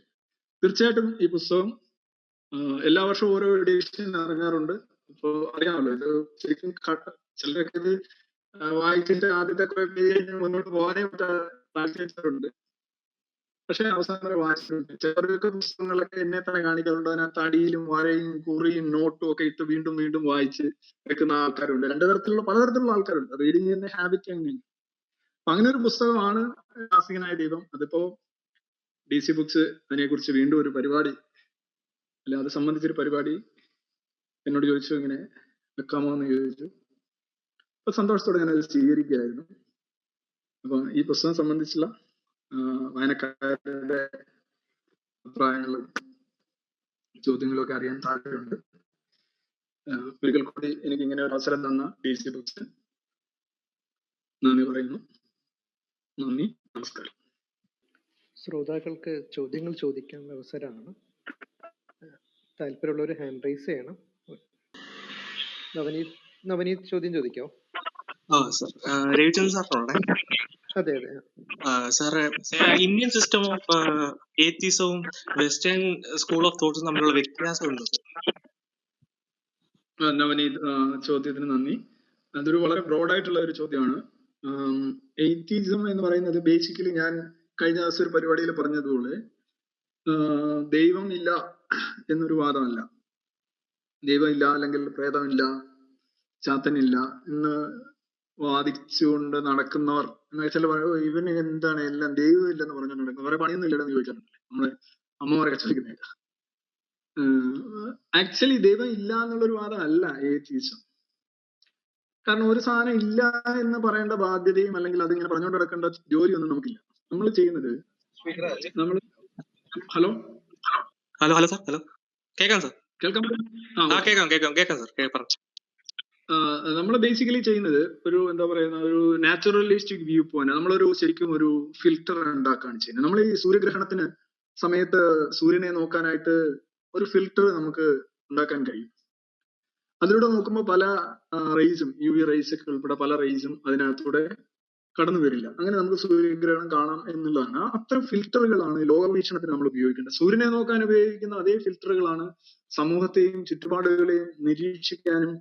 അപ്പൊ സയൻസ് നിർമ്മിക്കുന്ന ഒരു ഫിൽറ്റർ ഉണ്ട്, സയൻസിന്റെ മെത്തഡോളജി. അതായത് യുക്തിസഹമായ, തെളിവധിഷ്ഠിതമായിട്ടുള്ള, ആവർത്തനക്ഷമതയുള്ള, സാർവത്രികതയുള്ള ഡേറ്റ. ആ ഡേറ്റയുടെ വിശകലനം. അപ്പൊ അങ്ങനെയാണ് നമുക്കൊരു നാച്ചുറലിസ്റ്റിക് വ്യൂ പോയിന്റ് ഉണ്ടാവും. അതാണ് ശരിക്കും എയ്ത്തിസത്തിന്റെ കോർ എന്ന് പറയുന്നത്. അപ്പൊ ആ ഒരു ഫിൽറ്ററിലൂടെ ഞങ്ങൾ നോക്കുകയാണ്, ഓരോ കാര്യങ്ങളും നോക്കുകയാണ്. അപ്പൊ ആ ഫിൽറ്ററിലൂടെ നമ്മൾ നോക്കുന്ന ഒരു ചക്ക എവിടെ ഇരിക്കുന്നു, ആ ഫിൽറ്ററിലൂടെ നോക്കുമ്പോൾ ചക്ക എവിടെ ഉണ്ട്, കറക്റ്റ് ആണ്. ആ ഫിൽറ്ററിലൂടെ നമ്മൾ വേറെ ഒരു സാധനത്തെ നോക്കുന്നു, മഴ നോക്കുന്നു, മഴ എവിടെ ഉണ്ട്. ഓരോ കാര്യങ്ങളും നോക്കുമ്പോൾ അതവിടെ ഉണ്ട്. കാര്യം അതിനൊക്കെ വസ്തുനിഷ്ഠമായിട്ടുള്ള അസ്തിത്വമുണ്ട്, തെളിവുണ്ട്. അത് പ്രത്യക്ഷമോ പരോക്ഷമോ ആയിട്ടുള്ള തെളിവുകളുണ്ട്, അതിന് ഡേറ്റ ഉണ്ട്, സ്റ്റാറ്റിസ്റ്റിക്കൽ എവിഡൻസ് ഉണ്ട്. അപ്പൊ ആ ഫിൽറ്ററിലൂടെ ഇതിന്റെ എല്ലാം സാങ്കത്യം നമുക്ക് ബോധ്യപ്പെടും. ഇതേ ഫിൽറ്റർ വഴി നമ്മൾ ഈ ദൈവം എന്ന് പറയുന്ന ഒരു സാധനത്തിലേക്ക് നോക്കുകയാണ്, കിട്ടുന്നില്ല, അതിനകത്തോട് വരുന്നില്ല ആ സാധനം. അല്ലെ ഹോമിയോപ്പതിയെ നമ്മൾ നോക്കുക, അല്ലെങ്കിൽ നമ്മൾ പ്രേതത്തെ നോക്കുകയാണ്, അല്ലെങ്കിൽ ഈ സോക്കോൾഡ് ജൈവ കൃഷിയിലേക്ക് നോക്കുകയാണ്. അപ്പൊ നമുക്ക് ഒരുപാട് പ്രശ്നങ്ങൾ തോന്നുന്നു. കാരണം ഇത് നമ്മൾ പറയുന്ന ഈ തരം ഡേറ്റകളുമായിട്ടോ അല്ലെങ്കിൽ വ്യവസ്ഥകളുമായിട്ടോ പൊരുത്തപ്പെടാത്തത് കൊണ്ടാണ് നമുക്കത് സ്വീകരിക്കാൻ കഴിയാത്തത്. അപ്പൊ it's basically A filter through which you have A look at this world around you. അതാണ് ഒരു റിയാലിറ്റി ഫിൽറ്റർ ആണ് എയ്ത്തിസം എന്ന് പറയുന്നത്. അപ്പൊ ദൈവം ഇല്ല എന്ന് പറയലല്ല, മറിച്ച് ദൈവം അതിലൂടെ കടന്നു വരുന്നില്ല. എന്ത് ചെയ്യാനാ? നമുക്ക് ദൈവം വന്നാൽ നമ്മൾ എടുക്കും. കടന്നു വരണമെങ്കിൽ എന്ത് വേണം? ദൈവത്തിന് എവിഡൻസ് വേണം. It should be rational and it should have evidence. അതില്ലാത്തത് കൊണ്ട് നമ്മൾ ദൈവത്തെയും ആസ്വദിച്ചു കളയുന്നു എന്നേ ഉള്ളൂ. നമ്മൾ സ്വീകരിക്കുന്നില്ല, ദൈവത്തെ സ്വീകരിക്കുന്നില്ല എന്നതാണ്. അല്ലാതെ ദൈവം ഇല്ല എന്ന് പറയില്ല. ഒരു കാര്യം ഇല്ലെന്ന് പറയേണ്ട കാര്യം നോക്കില്ല. ദൈവം, മതവിശ്വാസികൾ പറയുന്ന ദൈവം എന്ന് പറയുന്ന സങ്കല്പത്തെ സ്വീകരിക്കുന്നില്ല. ഇല്ലെന്ന് പറയലും ഒരു സങ്കല്പത്തെ സ്വീകരിക്കാതിരിക്കുന്ന വ്യത്യാസം ഭയങ്കരമാണ്. ചിന്തിച്ചാൽ മനസ്സിലാവും.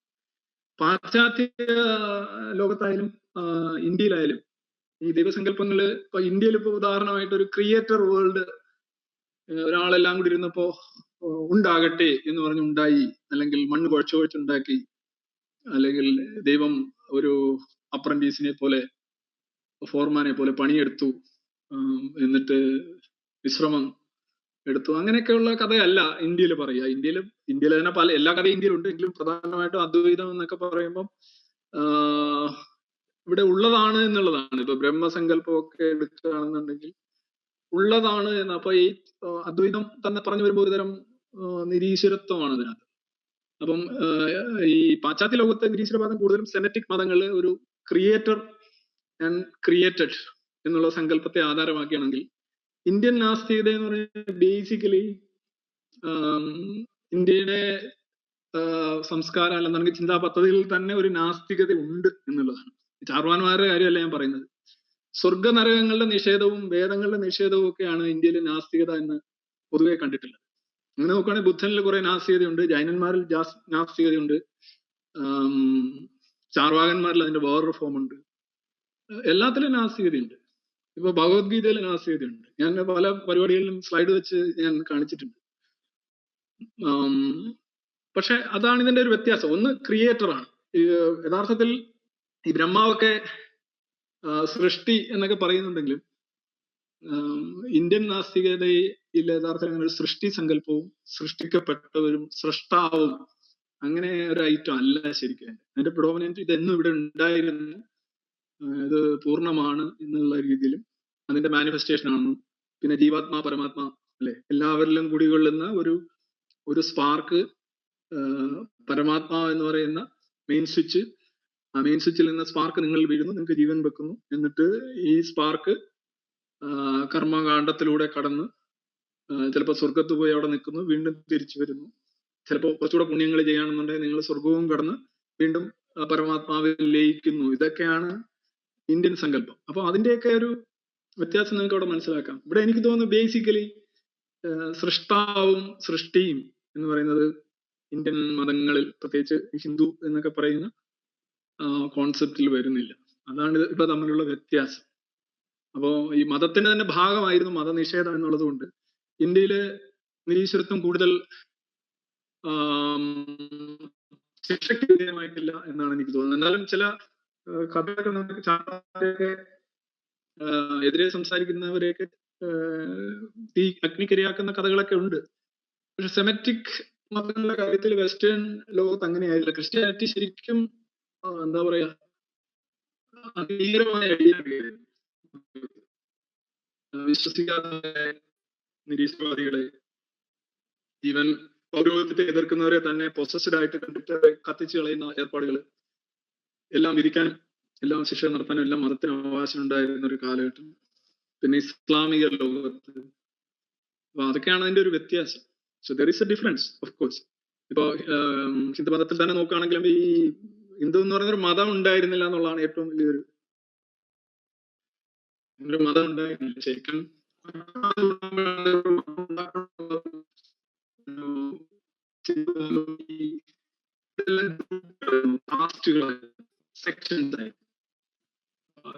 ഐക്യരൂപം ഉണ്ടായിരുന്നില്ല. സെമറ്റിക് റിലീജിയൻസ് അതേ ആർ ആക്ച്വലി മോഡേൺ റിലീജിയൻസ്. അതാണ് ഈ സെമറ്റിക് കൺസെപ്റ്റും ഇന്ത്യൻ കൺസെപ്റ്റും തമ്മിലുള്ള ഒരു വ്യത്യാസം. അപ്പൊ ഈ പുസ്തകം എഴുതിയപ്പോൾ തന്നെ പലരും എനിക്ക് പറഞ്ഞു, നിങ്ങൾ ഇതിനകത്തെല്ലാം പറഞ്ഞിരിക്കുന്നത് ക്രിസ്ത്യാനിറ്റിയുടെ ദൈവത്തെയും ഇസ്ലാമിലെ ദൈവത്തിനെയൊക്കെയാണ് ഇതിനകത്ത് നിരാകരിച്ചിട്ടുള്ളത്. ഹിന്ദു ദൈവ സങ്കല്പം അങ്ങനൊന്നും അല്ല, അത് വേറെ കൂടിയ ചരക്കാണ് എന്നൊക്കെ പറഞ്ഞ കുറെ വിമർശനങ്ങളൊക്കെ അന്ന് വരികയുണ്ടായിരുന്നു. അപ്പൊ ഇതിനെ അഡ്രസ് ചെയ്യുന്നില്ല. ഡോക്കൻസിനെതിരെ അങ്ങനെ ഒരു ഇത് പറയുന്നുണ്ട്, അത് ഹിന്ദു ദൈവ സങ്കല്പമാണെങ്കിൽ ഇതൊന്നും പറ്റില്ല, അത് വേറെ സാധനമാണ് എന്നൊക്കെ പറയുന്നത്. Okay, thank you. Thanks. Shaneeb. Yes, എന്റെ ചോദ്യം രവിചന്ദ്രൻ മാഷ് പറഞ്ഞു എന്നിട്ടൊക്കെ പറഞ്ഞിട്ട് പ്രോഗ്രാമിൽ അദ്ദേഹം ഒരു അഗ്നോസ്റ്റിക് ആണെന്ന്. അഗ്നോസ്റ്റിക് എന്ന് പറയുമ്പോൾ പ്രപഞ്ചത്തിനൊരു സൃഷ്ടാവ് ഉണ്ട് എന്നുള്ളതിന് കൃത്യമായ എവിഡൻസ് വേണം എന്നുള്ളതാണ്. അപ്പോ ഈ ഒരു നിലപാട് മറ്റു കാര്യങ്ങളിൽ, അതായത് സൃഷ്ടാവല്ലാത്ത ഒരുപാട് ഇപ്പൊ സയൻസിൽ തന്നെ ഒരുപാട് ഹൈപ്പോത്തീസിസ് അല്ലെങ്കിൽ തിയറീസ് ഒക്കെ ഉണ്ടല്ലോ, അവിടെ ഒന്നും ഈ ഒരു വാശി കാണിക്കുന്നില്ല. ഈ സൃഷ്ടാവിന് മാത്രമേ, ദൈവത്തിന് മാത്രം ഭയങ്കര നിർബന്ധം പിടിക്കുന്നു ഞാൻ അഗ്നോസ്റ്റിക് ആണെന്ന്. മറ്റു കാര്യങ്ങൾക്കൊന്നും അഗ്നോസ്റ്റിക് അന്ന് വാശി പിടിക്കുന്നില്ല. ഇത് ഇരട്ടത്താപ്പല്ലേ? എനിക്ക് ഒരു ചോദ്യം കൂടി ഉണ്ട്, ഇതിനൊന്ന് മറുപടി പറഞ്ഞാൽ നന്നായിരുന്നു. മറുപടി പറയാം. വളരെ നല്ല ചോദ്യം ഷനീദ്.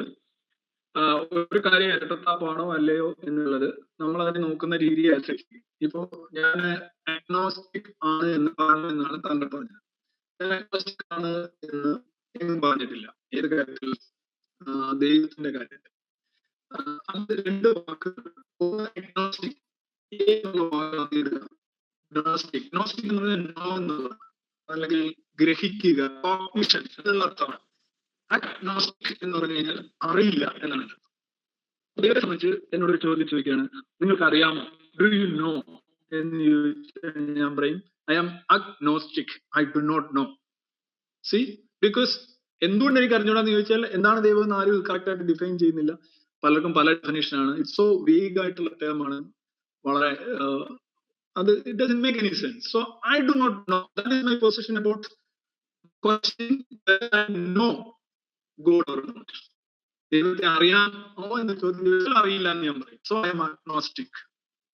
ഇനി ഏതെങ്കിലും മതവിശ്വാസികൾക്ക് അറിയാമെന്ന് ചോദിച്ചു കഴിഞ്ഞാൽ അവർക്കും അറിയില്ല എന്നുള്ളത് വളരെ വ്യക്തമാണ്. അവർ എന്തൊക്കെയോ പറയുന്നു, പരസ്പരം പൊരുത്തപ്പെടാത്ത എന്തൊക്കെയോ കാര്യങ്ങൾ പറയും. ഇനി രണ്ടാമത്തെ കാര്യം എയ്തീസമാണ്. എയ്തീസമാണ്. എ മീൻസ് ഓപ്പോസിറ്റ് ആണ്, അല്ലെ, വിപരീതം എന്നുള്ളതാണ്. ആചാരം അനാചാരം എന്നൊക്കെ പറയുന്നതുകൊണ്ട് തന്നെ എ ആദ്യമായിട്ട് പ്രിഫിക്സിൽ ഇംഗ്ലീഷിൽ വന്നാലും അതിന്റെ ഓപ്പോസിറ്റ് എന്നുള്ള അർത്ഥമാണ്. സോഷ്യൽ എസോഷ്യൽ എന്നൊക്കെ പറയുന്നത് പോലെ. അപ്പം എയ്തീസം എന്ന് പറയുന്നത്, തീസം എന്ന Theo means God, theism means ദൈവത്തിന് അധിഷ്ഠിതമായിട്ടുള്ള സംഗതി എന്ന് പറഞ്ഞാൽ അത് മതമാണ്. എയ്തീസം എന്ന് പറഞ്ഞു കഴിഞ്ഞാൽ മതം മുന്നോട്ട് വെക്കുന്ന ആചാരാനുഷ്ഠാന വിശ്വാസങ്ങൾ, അതിന്റെ എ ആണ് എയ്തീസം, അതിന്റെ നിരാകരണമാണ്. അപ്പോൾ ഞാൻ താത്വികമായിട്ട് അഗ്നോസ്റ്റിക് ആണ്,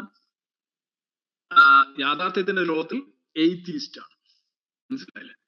ഈ വിശ്വാസികളും താത്വികമായിട്ട് അഗ്നോസ്റ്റിക് ആണ്. അവർക്ക് അറിയില്ലല്ലോ, ആർക്കും അറിയില്ലല്ലോ, എന്താണെന്ന് ആർക്കും അറിയില്ല. ചുമ്മാ വെറുതെ ഓരോന്നിങ്ങനെ പറഞ്ഞ് എഴുതി ഫലിപ്പിക്കാമെന്നാണ്. ആർക്കും മതം അവര് പറയുന്ന കഥയിൽ വിശ്വസിക്കാത്തത് കൊണ്ടാണ് നിങ്ങളെ കഴുത്തിൽ കെട്ടിക്കുന്നത്. ഒരു കഥയിൽ വിശ്വസിക്കാത്തത് കൊണ്ടാണ്, അല്ലെങ്കിൽ ഒരു ആചാരം ഫോളോ ചെയ്യാത്തത് കൊണ്ടാണ് നിങ്ങളെ സമൂഹത്തിൽ ഒറ്റപ്പെടുത്തുന്നത്. അതാണ് എത്തീസത്തിന്റെ പ്രാധാന്യം. എന്തുകൊണ്ടാണ് എത്തീസം എന്ന് പറയുന്നതെന്ന് ചോദിച്ചു കഴിഞ്ഞാൽ, നീഡ്സ് ടു ബി സെറ്റ്, പറയണം, എങ്കിൽ മാത്രമേ ഈ മതത്തിന്റെ നീരാളിപ്പിടുത്തത്തിൽ നിന്ന് ഈ സമൂഹത്തിനൊരു ആശ്വാസം കിട്ടൂ, അല്ലെങ്കിൽ മോചനം കിട്ടും. ഇനി താങ്കൾ ചോദിച്ച ചോദ്യത്തിലേക്ക്, രണ്ട് അഗ്നോസ്റ്റിക് പൊസിഷൻ ഉണ്ട്. ഒന്ന് പാപ്പ, പെർമനന്റ് അഗ്നോസ്റ്റിക് പൊസിഷൻ എന്ന് പറയും. അതായത് ചില കാര്യങ്ങളെ കുറിച്ച് നിതാന്തമായിട്ടുള്ള അജ്ഞേയവാദം നമുക്ക് പുലർത്തേണ്ടി വരും. കാരണം മറ്റ് ഗ്രഹങ്ങളിൽ മനുഷ്യരെ പോലെയുള്ള ജീവികളുണ്ടോ, എക്സ്ട്രാ ടെറസ്ട്രിയൽ ആയിട്ടുള്ള ഓർഗാനിസംസ് അല്ലെങ്കിൽ ജീവികളുണ്ടോ എന്ന് ചോദിച്ചു കഴിഞ്ഞാൽ ഞാൻ അതിൽ പാപ്പായിരിക്കും, പെർമനന്റ് അഗ്നോസ്റ്റിക് പൊസിഷൻ ആയിരിക്കും. ബിക്കോസ് എനിക്ക് അതിനകത്ത് ഒരു നിയതമായ മറുപടി പറയാൻ കഴിയില്ല. കാരണം ഈ പ്രപഞ്ചത്തിന്റെ ഭാഗമാണ് സൗരയൂഥം, അതിന്റെ ഭാഗമാണ് ഭൂമി, ഭൂമിയിലാണ് മനുഷ്യരുള്ളത്.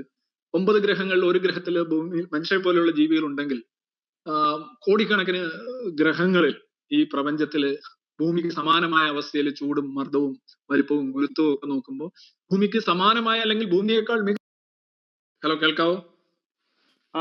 കേൾക്കാം. ഞാൻ എവിടം വരെ പറഞ്ഞെന്നറിയോ? ഞാൻ ഔട്ടായി പോയി, സോറി കേട്ടാ.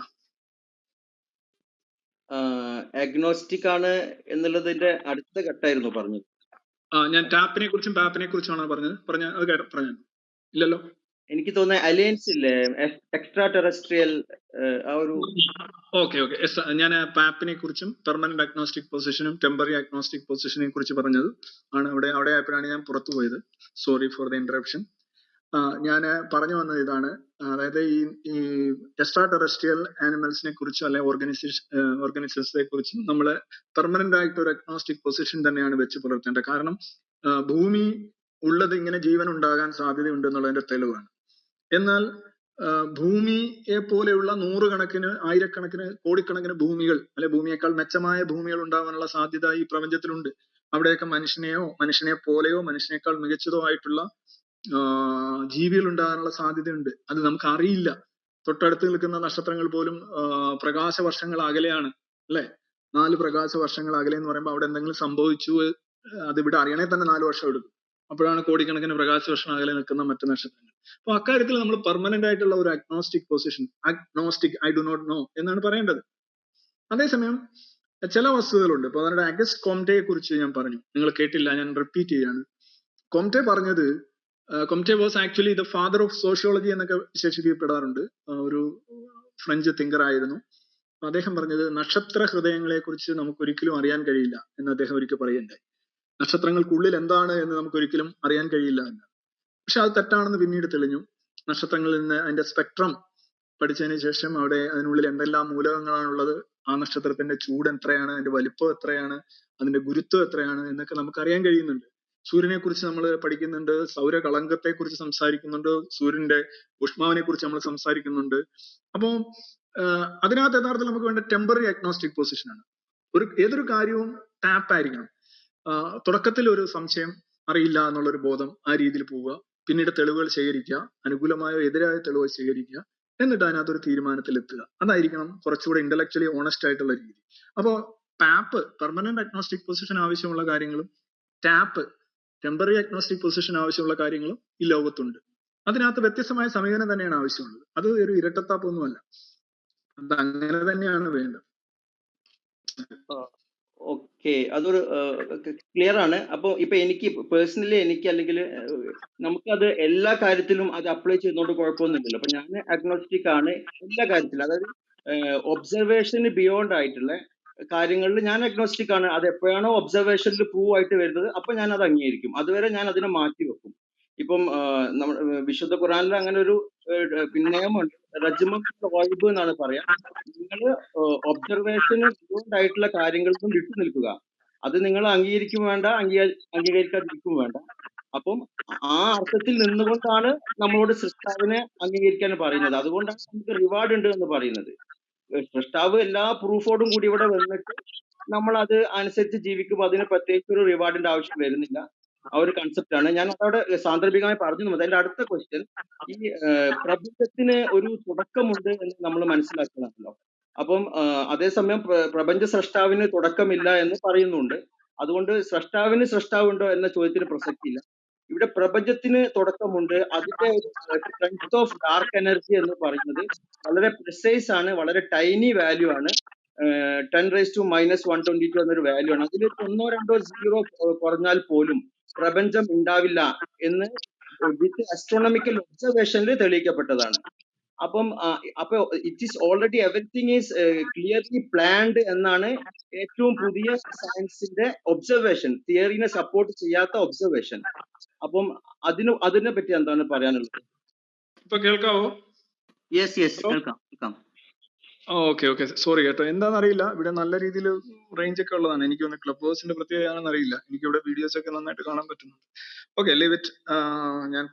അദ്ദേഹം ചോദിച്ച രണ്ടാമത്തെ ചോദ്യം, ഈ ഇസ്ലാമിലെ ഒബ്സർവേഷൻ ഇല്ല എങ്കിലും ഒബ്സർവേഷനിൽ വരുന്നില്ലെങ്കിലും വിശ്വസിച്ചുകൊണ്ടേ ഇരിക്കണം, അല്ലെങ്കിൽ അങ്ങനെ എന്തോ ഒരു കാര്യമാണ് അല്ലേ? അങ്ങനെയല്ല, ഞാൻ പറയാം. ആ വാക്ക് റജ്മം ബിൽ വൈബ് എന്നാണ്. റജ്മം എന്ന് പറഞ്ഞാൽ നമ്മൾ വിട്ടു നിൽക്കുക, വൈബ് എന്ന് പറഞ്ഞാൽ ബിയോണ്ട് ഒബ്സർവേഷൻ അപ്പുറമുള്ള കാര്യങ്ങളിൽ നിന്ന് നമ്മൾ വിട്ടു നിൽക്കുക. അത് അഗ്നോസ്റ്റിക് നിലപാടാണ്.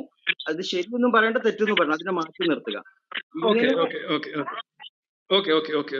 അതെ, നമ്മുടെ ഒബ്സർവേഷനോ അല്ലെങ്കിൽ നമ്മൾക്ക് ഡേറ്റ കിട്ടാത്ത കാര്യങ്ങളെ കുറിച്ച് ഒരു അവസാനത്തെ ഒരു അന്തിമ നിഗമനത്തിൽ എത്തരുത് എന്ന് പറയുന്നത് അതൊരു യുക്തിവാദമാണ്. അതിനകത്ത് നിങ്ങൾ യുക്തിയാധിഷ്ഠിതമായിട്ട് വാദിക്കണം. കാര്യം because you don't have enough data to accept or reject things, so you become agnostic about that. Like ഞാൻ ഈ പറഞ്ഞോണം, പ്രപഞ്ചത്തിൽ വേറെ എവിടെയെങ്കിലും ജീവനുണ്ടോ എന്നുള്ളൊരു ചോദ്യം വരികയാണെങ്കിൽ അറിയില്ല, നമുക്കതിന് വേണ്ട ഡേറ്റ ഇല്ല, തെളിവില്ല. അത് കറക്റ്റ് ആണ്. അത് മനുഷ്യർ, പ്രാചീന ഗുഹാ മനുഷ്യർ തൊട്ട് ചിന്തിച്ചിരുന്ന ഒരു കാര്യം തന്നെ ആകണം. അതിനകത്ത് വലിയ വ്യത്യാസമൊന്നുമില്ല. പക്ഷെ ഖുറാനിൽ അങ്ങനെ പറഞ്ഞിട്ടുണ്ട് എങ്കിൽ നിങ്ങൾ ഒരിക്കലും ഖുറാനിൽ വിശ്വസിക്കത്തില്ല, ഖുറാൻ പറയുന്ന കാര്യങ്ങളിലും വിശ്വസിക്കത്തില്ല. അത് വേറെ കാര്യം. രണ്ടാമത്തെ ചോദ്യത്തിന്റെ പാർട്ട് എന്താണ്? രണ്ടാമത്തെ ചോദ്യം എന്തായിരുന്നു? ഞാൻ ഈ ഇന്ററപ്ഷൻ കാരണം വിട്ടുപോയി. എന്തായിരുന്നു രണ്ടാമത്തെ ചോദ്യം? ഞാൻ റിമൂവ് ആയി. അപ്പം ഓക്കെ, ഞാൻ ഐ എം അഗൈൻ കമ്മിങ്. അപ്പൊ ഞാൻ ഒരു പോയിന്റ് കൂടി പറഞ്ഞിരുന്നു. ഇങ്ങനെ നിന്നുകൊണ്ട് നിങ്ങൾ എന്ത് ചെയ്യണം? സൃഷ്ടാവിൽ വിശ്വസിക്കണം എന്നുള്ളത്. അതുകൊണ്ടാണ് നമുക്ക് റിവാർഡ് കിട്ടുന്നത്. അല്ലാതെ രണ്ടാമത്തെ ചോദ്യം പറയും. ഓക്കെ, രണ്ടാമത്തെ ചോദ്യം, അതായത് ഈ പ്രപഞ്ചത്തിന് ഒരു തുടക്കമുണ്ട്, അതേസമയം പ്രപഞ്ച സൃഷ്ടാവിന് തുടക്കമില്ല എന്നാണ് സൃഷ്ടിവാദികൾ പറയുന്നത്. അപ്പൊ അതുകൊണ്ട് സൃഷ്ടാവിന്റെ ആവശ്യമില്ല, പക്ഷെ പ്രപഞ്ചത്തിന് ഒരു കോസ് ആവശ്യമുണ്ട്. ഇപ്പൊ ഏറ്റവും പുതുതായിട്ട് സ്ട്രെങ്ത് ഓഫ് ഡാർക്ക് എനർജി ഞാൻ പറഞ്ഞു, അതായത് 10⁻⁻122 എന്നൊരു വാല്യൂ ആണ്. അത് അസ്ട്രോണമിക്കൽ ഒബ്സർവേഷനെ ബേസ് ചെയ്തിട്ട് കണ്ടുപിടിച്ചതാണ്. അതിൽ വരുന്ന ചെറിയൊരു മൈനർ ചേഞ്ച്, ഒരു 1-2 സീറോ ആയാൽ തന്നെ, ആ ഒരു ചെറിയൊരു ഫോഴ്സ് ഇൻക്രീസ് ആയാൽ തന്നെ പ്രപഞ്ചം ഇന്ന് കാണുന്ന അവസ്ഥയിൽ ഉണ്ടാവില്ല. എന്ന് വെച്ചാൽ at the beginning it self it is well perfectly planned എന്നാണ്. അപ്പൊ അതിനൊരു കോസ് നമുക്ക് വേണ്ടേ? ഓക്കെ, ആദ്യത്തെ ഭാഗം പറയാം.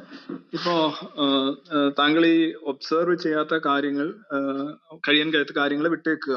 പക്ഷെ നിങ്ങൾ റിവാർഡിലും മറ്റു കാര്യങ്ങളിലും വിശ്വസിക്കണം എന്ന് പറഞ്ഞു. ആ വിശ്വസിക്കണം എന്ന് പറഞ്ഞാൽ എന്റെ അർത്ഥം എന്താണ്? വിശ്വസിക്കുക എന്ന് പറഞ്ഞാൽ തെളിവില്ലാതെ ഒരു കാര്യം അംഗീകരിക്കുക എന്നുള്ളതാണ് വിശ്വസിക്കൽ.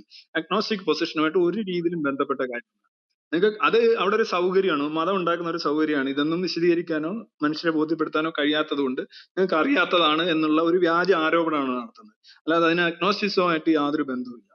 രണ്ട്, പ്രപഞ്ചത്തിന് ഒരു കാരണം ഉണ്ടാവണം എന്നുള്ളത് തെറ്റായ കാര്യമാണ്. പ്രപഞ്ചത്തിന് ഒരു കാരണം എങ്ങനെയാണ് പ്രപഞ്ചത്തിന് ഉണ്ടാകുന്നത്? ലോകത്ത് എവിടെയെങ്കിലും വസ്തുക്കൾക്കോ കാര്യങ്ങൾക്കോ സംഭവങ്ങൾക്കോ ഒരു കാരണം നിങ്ങൾ കാണുന്നുണ്ടോ? അങ്ങനെ ഒരു കാരണം ഏതെങ്കിലും ഒരു വസ്തുവിനെ നിങ്ങൾക്ക് ചൂണ്ടിക്കാണിക്കാൻ പറ്റുമോ? A single event in this world having A one reason, ഒരെണ്ണം കാണിക്കാൻ പറ്റുമോ? എങ്കിൽ പിന്നെ നമുക്ക് ചർച്ച മുന്നോട്ട് കൊണ്ടുപോകാൻ പറ്റും. ഏക കാരണം മഹാബദ്ധം, അതാണ് എന്റെ അർത്ഥം. ഹലോ, കേൾക്കാം സർ, കേൾക്കാം. അപ്പൊ അതായത് ഏക കാരണം ഇല്ല, അങ്ങനെ ഒരു സാധനം ഒരു വസ്തുവിനോ ഒരു വ്യക്തിക്കോ ഒരു സംഭവത്തിനോ എങ്ങും ഇല്ല. അപ്പൊ ഏക കാരണത്തിലേക്ക് ഒരു കാര്യവും നമുക്ക് കൊണ്ടുചെന്ന് കെട്ടാൻ സാധിക്കില്ല. അപ്പൊ പ്രപഞ്ചത്തിന് മൊത്തത്തിൽ ഏക കാരണത്തിലേക്ക് കൊണ്ട് കെട്ടാൻ അതുകൊണ്ട് തന്നെ സാധിക്കില്ല. കാരണം ഈ പ്രപഞ്ചം എന്ന് പറയുന്നത് ഈ വസ്തുക്കളും സംഭവങ്ങളും വ്യക്തികളും എല്ലാം ചേർന്നതാണ്. ഏക കാരണം ഇല്ല. അത് ഒരിക്കലും ലോജിക്കലി 100% റോങ് ആണ്. There is no one single reason for anything in this world. Things are having different causes and different reasons. Multifariousness of reasons. ബഹുവിധ കാരണങ്ങൾ മാത്രമാണുള്ളത്, ഒറ്റ കാരണമില്ല. ഒറ്റ കാരണത്തിലേക്ക് കൊണ്ടുപോകുന്നത് പ്രാപഞ്ചിക വിരുദ്ധമാണ്, യുക്തിരഹിതമാണ്, തെളിവുകൾക്കും വിരുദ്ധമാണ്. അപ്പൊ ഒറ്റ കാരണം എന്ന് പറഞ്ഞ ഒരു ചർച്ചയെ ആവശ്യമില്ല. Thank you. Shaji. Okay, thank you. എൻ്റെ പേര് ഷാജി, ഞാനൊരു തൃത്തല സ്വദേശിയാണ്. എന്തുകൊണ്ടാണ് അങ്ങനെ പറയുന്നതെങ്കിൽ സ്വാഭാവികമായിട്ടും DC ബുക്സിനും പിന്നെ ഞാൻ ലിറ്റ്മസുമായിട്ട് ബന്ധപ്പെടുത്തിയത് ഒരുപാട് കാലം പുറകെ നടന്നിട്ടുണ്ട് ആളെന്നുള്ളവർക്ക് ഒരു പക്ഷേ പിന്നെ രവീന്ദ്ര സാറിനും പിന്നെ ഫെമിലിയർ ഒന്നല്ല, അത്രേ ഉള്ളൂ. ഇതിൽ എനിക്ക് പറയാനുള്ള ഒന്ന് രണ്ട് കാര്യങ്ങൾ എന്ന് പറയുന്നത്, ഒന്ന് ഈ അഗ്നോസ്റ്റിക് എന്നുള്ള ഒരു കൺസെപ്റ്റിൽ കഴിഞ്ഞ ഒരു ചർച്ചയിലാണ് നമ്മുടെ കഴിഞ്ഞ അള്ളാഹു ഒളിയിലാണോ എന്നുള്ള, പിന്നെ ഞാൻ കൃത്യമായിട്ട് പറയാം, പിന്നെ എനിക്ക് അത്തരം കാര്യങ്ങളോടൊന്നും വലിയ താല്പര്യമില്ല. പ്ലീസ്, എനിക്ക് തോന്നുന്നു മ്യൂട്ട് ചെയ്യാത്തോണ്ടായിരിക്കും എക്കോ വരുന്നത്. കേൾക്കുന്നുണ്ടല്ലോ? Hello, okay. പിന്നെ അഗ്നോസ്റ്റിക് എന്നുള്ള ഒരു കാര്യത്തെ കുറിച്ചിട്ട് കഴിഞ്ഞ ചർച്ചയിലാണ് അഗ്നോയിസത്തെ കുറിച്ചിട്ടും അഗ്നോയിസ്റ്റുകളെ വളരെ വിശാലമായിട്ട് വിമർശിച്ച രവീന്ദ്ര സാറ് കഴിഞ്ഞ ചർച്ചയിൽ കൃത്യമായിട്ട് എങ്ങനെയായിരിക്കണം ഒരു അഗ്നോയിസ്റ്റ് എന്നുള്ളതിനെ കുറിച്ച് ഡിഫൈൻ ചെയ്തു. പക്ഷെ അതിൽ ഒരു ക്ലാരിഫിക്കേഷൻ ഉണ്ട്. അത് നമ്മൾ ഒന്നുകൂടെ എടുത്തു നോക്കിയാൽ, ഞാൻ MN കാരശ്ശേരി മാഷുമായിട്ടുള്ള ഞാൻ അഗ്നോയിസ്റ്റ് ആണ് എന്നുള്ള കാര്യത്തെ കുറിച്ചിട്ട് മാഷും പിന്നെ രണ്ട് മാഷുമാരും രവീന്ദ്ര മാഷും MN കാരശ്ശേരി മാഷും തമ്മിലുള്ള ചർച്ചകൾ വീണ്ടും എടുത്തു കണ്ടു. അപ്പൊ അതിൽ ക്ലാരിഫിക്കേഷൻ കൃത്യമായിട്ട് കുറച്ചും കൂടെ ഒരു നന്നായിട്ട് പിന്നെ അതിലൊരു അഭിപ്രായ വ്യത്യാസമുണ്ട് അഗ്നോയിസ്റ്റ് എന്നുള്ള രീതി. രണ്ടാമത്തതായിട്ട് നമുക്ക് പറയാനുള്ളത്, ഒരു ഇരവാദമായിട്ട് കാണരുത്. ഓൾറെഡി സ്റ്റേറ്റ് സ്പോൺസേർഡ് ആയിട്ടുള്ള ഒരു തീവ്രവാദം നിലനിൽക്കെ തന്നെ ഇന്ത്യയിൽ നമ്മൾ അരികവൽക്കരിക്കപ്പെടുന്ന ഇപ്പൊ ഈ കാർഷിക ബില്ലുമായിട്ട് ബന്ധപ്പെട്ടിട്ടും അതുപോലെ NRC ആയിട്ട് ബന്ധപ്പെട്ടിട്ടുള്ള വിഷയങ്ങളിൽ യഥാർത്ഥ മാനവികവാദി ആയിരിക്കണം ഒരു സ്വതന്ത്ര ചിന്തകൻ എന്ന് നമ്മൾ പറഞ്ഞിട്ട് ശരിക്കും ടാർഗറ്റ് ചെയ്യപ്പെടുന്ന അല്ലെങ്കിൽ അപരവൽക്കരിക്കപ്പെടുന്ന എന്നൊക്കെ പറയുന്ന സമൂഹത്തോടുള്ള സൗഹൃദത്വം അതും കൂടെ അല്ല യഥാർത്ഥത്തിൽ നമ്മുടെ സ്വതന്ത്ര ചിന്ത എന്നുള്ളതാണ് എൻ്റെ ഒരു സംശയം. പിന്നെ നമ്മൾ എപ്പോഴും സ്വതന്ത്ര ചിന്തകർ, ഇപ്പൊ നമ്മുടെ ഈ ക്ലബ് ഹൗസ് തുടങ്ങിയ ശേഷം വളരെ മിസ്ലീഡ് ചെയ്തിട്ടുള്ള പിന്നെ എന്താ പറയാ മിസ്അണ്ടർസ്റ്റാൻഡിങ് ആയിട്ടുള്ള ഒരു വിഭാഗമായിട്ട് ഞാൻ അടങ്ങുന്ന സ്വതന്ത്ര ചിന്താ വിഭാഗത്തെ പിന്നെ എന്താ പറയാ ചോദ്യത്തിലേക്ക് പ്ലീസ് വളരെ കുറഞ്ഞ സമയം നമുക്കുള്ളൂ. ആയിക്കോട്ടെ, മനസ്സിലായി. ഇത് വളരെ എപ്പോഴും നമ്മുടെ ഈ പിന്നെ ക്ലബ് ഹൗസിൽ വന്നുകൊണ്ടിരിക്കുന്ന കാര്യമാണ്. പിന്നെ യഥാർത്ഥത്തിൽ ഇത്തരം മാർജിനൈസ് ചെയ്യപ്പെടുന്ന ആളുകളുടെ കൂടെയാണോ പിന്നെ യഥാർത്ഥ മാനവികവാദി അല്ലെങ്കിൽ മനുഷ്യത്വവാദം എന്ന് പറഞ്ഞിട്ട് ഇത്തരം ഈ ഞാൻ പറയുന്നത് നമ്മുടെ ഇപ്പൊ രവീന്ദ്ര മാഷ്ടെ പിന്നെ ഈ കാർഷിക ബില്ലുമായിട്ട് ബന്ധപ്പെട്ടിട്ടുള്ളതും ഞാൻ വ്യക്തിപരമല്ല പറയുന്നത്, പോളിസി വൈസ് തന്നെയാണ്. സാമൂഹ്യ പുരോഗതിക്ക് ആവശ്യമായിട്ടുള്ള അല്ലെങ്കിൽ മനുഷ്യകുലത്തിന്റെ മുന്നോട്ടുള്ള പ്രയാണത്തിന് ഊർജവും അതിന് കുടപിടിക്കേണ്ടവരും അല്ല യഥാർത്ഥ സ്വാതന്ത്ര്യം. അല്ലാതെ നമ്മള് സമൂഹത്തിൽ വിഭാഗീയതയും വർഗീയവാദവും, വർഗീയത എന്ന് പറയുന്നത് മതം മാത്രമല്ല, ഒരു കൾട്ടായിട്ട് തന്നെ എസൻസിന്റെ കൂടെ ഒരുപാട് കാലം സഞ്ചരിച്ച ഒരാൾ എന്നുള്ള നിലയ്ക്ക് തന്നെ ഞാൻ പറയുന്നു, ഇത്തരം കൾട്ടായിട്ടും മാറുന്ന, അല്ലെ എക്സ് മുസ്ലിം എന്നുള്ള പേരിൽ ഞാൻ ആദ്യം പറഞ്ഞതാണ്, നമ്മൾ പോയിന്റ് ഔട്ട് ചെയ്യാതെ പോരുത്. യഥാർത്ഥത്തിൽ ഒരു സ്റ്റേറ്റ് സ്പോൺസേർഡ് ആയിട്ടുള്ള കാര്യങ്ങളെ നമ്മളൊരു പൊന്ത വെട്ടുമ്പോൾ അതിൽ കുറുന്തോട്ടിയും എല്ലാം കൂടെ ഉണ്ട് എന്ന് പറഞ്ഞ് മാറ്റി ഷാജി നമ്മുടെ വിഷയത്തിലേക്ക് വരണമെന്ന് അഭ്യർത്ഥിക്കുന്നു. ദൈവവും ദൈവവും ശാസ്ത്രവും മറ്റുള്ളവർക്ക് എന്നുള്ള അവസരം വിഷയത്തിൽ, നമുക്ക് കൊടുക്കേണ്ടതാണ്. അതെ, ദൈവവും ശാസ്ത്രവും എന്നുള്ള രീതിയിൽ തന്നെയാണ് രവീന്ദ്ര മാഷുള്ള ഇത്തരം കാര്യങ്ങൾ. പ്രത്യേകിച്ച് രവീന്ദ്ര മാഷുടെ ഇത്തരം ഇതില് ഏറ്റവും കൂടുതൽ നന്നായിട്ട് ഇടപെടുന്ന ആളുകൾ എന്നുള്ള നിലയ്ക്ക് യഥാർത്ഥ മാനവികവാദി എവിടെ നിൽക്കണം എന്നുള്ള കാര്യത്തെ കുറിച്ചാണ് നമ്മുടെ ചോദ്യം. ഇത്രയാണ് ഇതിന്റെ ആദ്യത്തെ പാർട്ടായിട്ട് നമുക്ക് പറയാനുള്ളത്. Okay, thank you. Okay Shaji, താങ്കളുടെ ചോദ്യത്തിന് നന്ദി. ആദ്യം താങ്കൾ പറഞ്ഞത് അഗ്നോസ്റ്റിസം സംബന്ധിച്ച് ക്ലാരിറ്റി ഇല്ല, എന്തോ അങ്ങനെ തൃപ്തിയായില്ല എന്നുള്ളത്. ഞാൻ അഗ്നോസ്റ്റിസം സംബന്ധിച്ച് ഇന്നലെ ഇസ്ലാമിസ്റ്റുകളെ കുറിച്ചുള്ള, ഇസ്ലാമിസത്തെ സംബന്ധിച്ച് ഒരു പരിപാടി ഉണ്ടായിരുന്നു അള്ളാഹു ഒളിവിൽ. അതിനകത്താണ് വിവരിച്ചത്.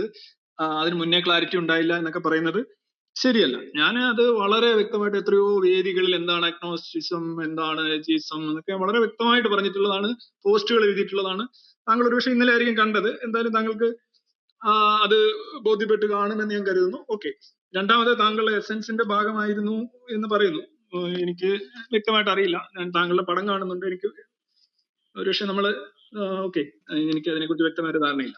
ഈ മൂന്നാമത്തെ കാര്യം താങ്കൾ ചോദിച്ചത് സ്വതന്ത്ര ചിന്തൻ മാനവികവാദി ആകണ്ടേ എന്നാണ്. സ്വതന്ത്ര ചിന്ത എന്ന് പറയുമ്പോഴും എസൻസ് ഒക്കെ പോലെയുള്ള പ്രസ്ഥാനങ്ങൾ മുന്നോട്ട് വെക്കുന്നത് fact based politics, evidence based medicine, humanism based society, അങ്ങനെയുള്ള കുറെ സങ്കല്പങ്ങളാണ്. മാനവികത അധിഷ്ഠിതമായിട്ടുള്ള സാമൂഹിക വ്യാപാരങ്ങൾ.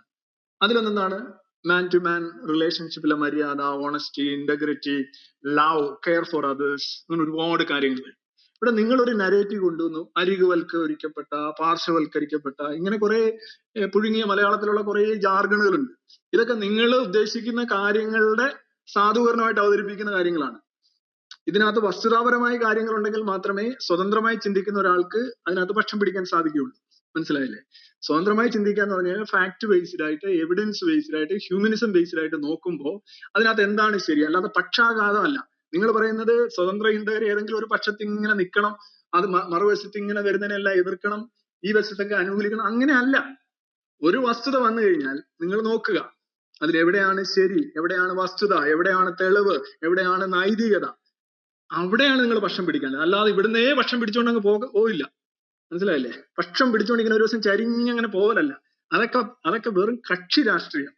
അതൊക്കെ വളരെ വിഭാഗീയമായിട്ടുള്ള കക്ഷി രാഷ്ട്രീയമാണ്, പക്ഷപാതിത്വമാണ്, പക്ഷാഘാതങ്ങളാണ്. എസൻസ് അല്ലെങ്കിൽ അതേപോലെയുള്ള സംഘടനകൾ അങ്ങനെ ഒന്നാണ് ചെയ്യുന്നത് ഞാൻ കരുതുന്നില്ല. കാർഷിക ബില്ലിന്റെ കാര്യവും NRC കാര്യവും നിങ്ങൾ പറഞ്ഞു. NRC അതിൽ മാനവികത നോക്കിയല്ലേ ചെയ്യേണ്ടതെന്ന് പറഞ്ഞു. തീർച്ചയായിട്ടും NRC പ്രശ്നം എന്ന് പറഞ്ഞു കഴിഞ്ഞാൽ അതിനകത്തൊരു മുസ്ലിം ഫിൽറ്റർ ഉണ്ടായിരുന്നതാണ്, അത് ഒഴിവാക്കേണ്ടതാണ്, അതാണ് അതിന്റെ പ്രശ്നം എന്നാണ് ഞാൻ പ്രസംഗിച്ചിട്ടുള്ളത്. മനസ്സിലായല്ലോ? ഒരു മുസ്ലിം ഫിൽറ്റർ ഉണ്ട്. ഒരു മതേതര രാജ്യത്ത് ഏതെങ്കിലും ഒരു സമൂഹത്തെ, ഒരു ജാതിയോ ഒരു വർഗത്തെയോ അവരുടെ ജാതി, ഇങ്ങോട്ട് വരുന്നവരാവട്ടെ അങ്ങോട്ട് പോകുന്നവരാവട്ടെ, ജാതിയുടെ അടിസ്ഥാനത്തിൽ, മതത്തിന്റെ അടിസ്ഥാനത്തിൽ, വർഗത്തിന്റെ കളറിന്റെ അടിസ്ഥാനത്തിൽ മാറ്റി നിർത്തരുതെന്നാണ് ഞാൻ പ്രസംഗിച്ചിരിക്കുന്നത്. അതാണ് മാനവികത. അല്ലാതെ അതിന്റെ മേളില് ആ ബില്ലിനോടനുബന്ധിച്ച് ഈ രാജ്യത്ത് നടക്കുന്ന എല്ലാ കാര്യങ്ങളിലും ഒരറ്റത്ത് ചേർന്ന് ഇങ്ങനെ ഒട്ടി നിൽക്കണം എന്ന് പറഞ്ഞാൽ അതിന്റെ കാര്യമില്ല. എന്താണ് അതിന്റെ കാര്യം? ഞാൻ ആ ബില്ലിനെ വളരെ വസ്തുനിഷ്ഠമായിട്ടും വളരെ മാനവികമായിട്ടും തന്നെയാണ് വിലയിരുത്തിയിട്ടുള്ളത്. ഇനി കാർഷിക ബില്ല് യഥാർത്ഥത്തില് നിങ്ങൾ കാർഷിക ബില്ലിനെ എതിർക്കുകയാണെങ്കിൽ ഒന്നാന്തരം മാനവിക വിരുദ്ധവാദിയാണ് നിങ്ങൾ. You are very cruel to the farmers. നിങ്ങളത് മനസ്സിലാക്കുന്നില്ല. ആ ബില്ലിനെ നിങ്ങൾ മനസ്സിലാക്കുക. ആ ബില്ല് കൊണ്ട് ഇന്ത്യൻ കാർഷിക രംഗത്തിനും ഇന്ത്യൻ കർഷകനും ഉണ്ടാകാനിടയുള്ള നേട്ടമാണ് ഞാൻ നോക്കിയത്. അതൊരു സമ്പൂർണ്ണമായിട്ടുള്ള കറക്റ്റ് ബില്ലല്ല. പണ്ട് കോൺഗ്രസ് സർക്കാരുകളായിട്ട് കഴിഞ്ഞ 25 വർഷമായിട്ട് ഇവിടെയുള്ള കാർഷിക പണ്ഡിതന്മാർ, സ്കോളേഴ്സ്, അതൊക്കെ കൊടുത്ത് നിരന്തരമായി പരിഷ്കരിക്കപ്പെട്ട ഒരു ബില്ലാണ് കൊണ്ടുവന്നത്, നിയമമാണ് കൊണ്ടുവന്നത്.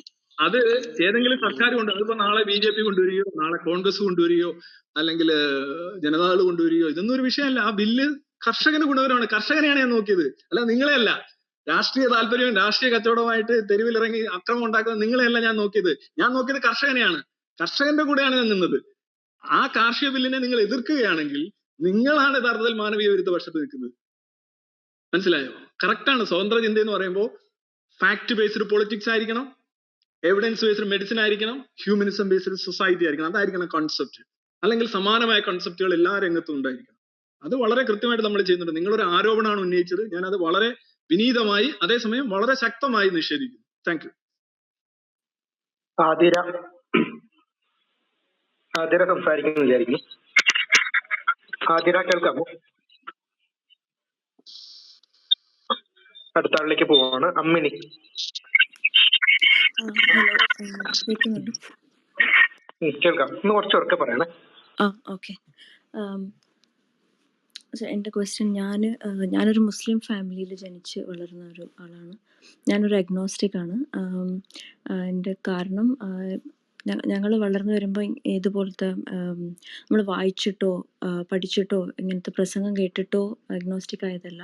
ജസ്റ്റ് ലോജിക്കലി ആലോചിക്കുമ്പോൾ റിലീജിയനിൽ വലിയ അർത്ഥം തോന്നാഞ്ഞിട്ട് റിലീജിയനോട് ഒരു പുച്ഛം, റിലീജിയസ് ആയ ആൾക്കാരോട് അവർക്ക് ഇൻ്റലിജൻ്റ് അല്ല എന്ന് തോന്നി ഒരു ഓൾമോസ്റ്റ് ഒരു ഏത്തിസം ആ ഒരു രീതിയിലേക്ക് തനിയെ ഞാനും എൻ്റെ സിബ്ലിങ്സും തനിയെ മാറിയതാണ്. ഇപ്പോഴും ഒരു മുസ്ലിം രീതി തുടരുന്ന ഒരു ഫാമിലിയിൽ നിന്നിട്ട് ഇങ്ങനെ ഒരു ട്രാൻസിഷൻ സ്വന്തമായി ഉണ്ടായതാണ്. പക്ഷേ ഈ ഒരു ക്വസ്റ്റ്യൻ ചോദിക്കാനുള്ളതെന്ന് വെച്ചാൽ, റിലീജിയസ് ആൾക്കാരിനോടുള്ള ഒരു പുച്ഛം അല്ലെങ്കിൽ അവർ ഇൻ്റലിജൻ്റ് അല്ല എന്ന് തോന്നിയതിൽ നിന്ന് മാറി ഒരുപാട് വളരെ നല്ല കൈൻഡ് ആയിട്ടുള്ള റിലീജിയസ് ആൾക്കാരുണ്ട്.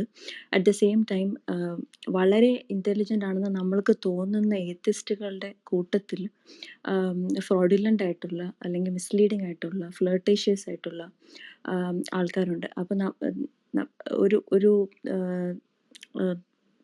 നാച്ചുറലി വളരെ ചെറുതിലെ തോന്നിയൊരു കാര്യം, ഒരിക്കലും ഒരു ഏത്തിസ്റ്റ് അല്ലെങ്കിൽ ഒരു ലിബറൽ ഇത്ര ഇൻ്റലിജൻ്റ് ആയി ചിന്തിക്കാൻ പറ്റുന്ന ഒരാൾക്ക് ഒരിക്കലും ഒരു നന്മയല്ലാതെ ഒരു കാര്യം ചെയ്യാൻ പറ്റില്ല. ബിക്കോസ് അവർ ചിന്തിക്കുന്നത് മറ്റുള്ളവർ ചിന്തിക്കാത്തതിനപ്പുറം ഒരു ഇൻ്റലിജൻ്റ് ആയിട്ടാണ്. പക്ഷേ എന്തുകൊണ്ടായിരിക്കും ഈ റിലീജിയസ് ആൾക്കാരിലും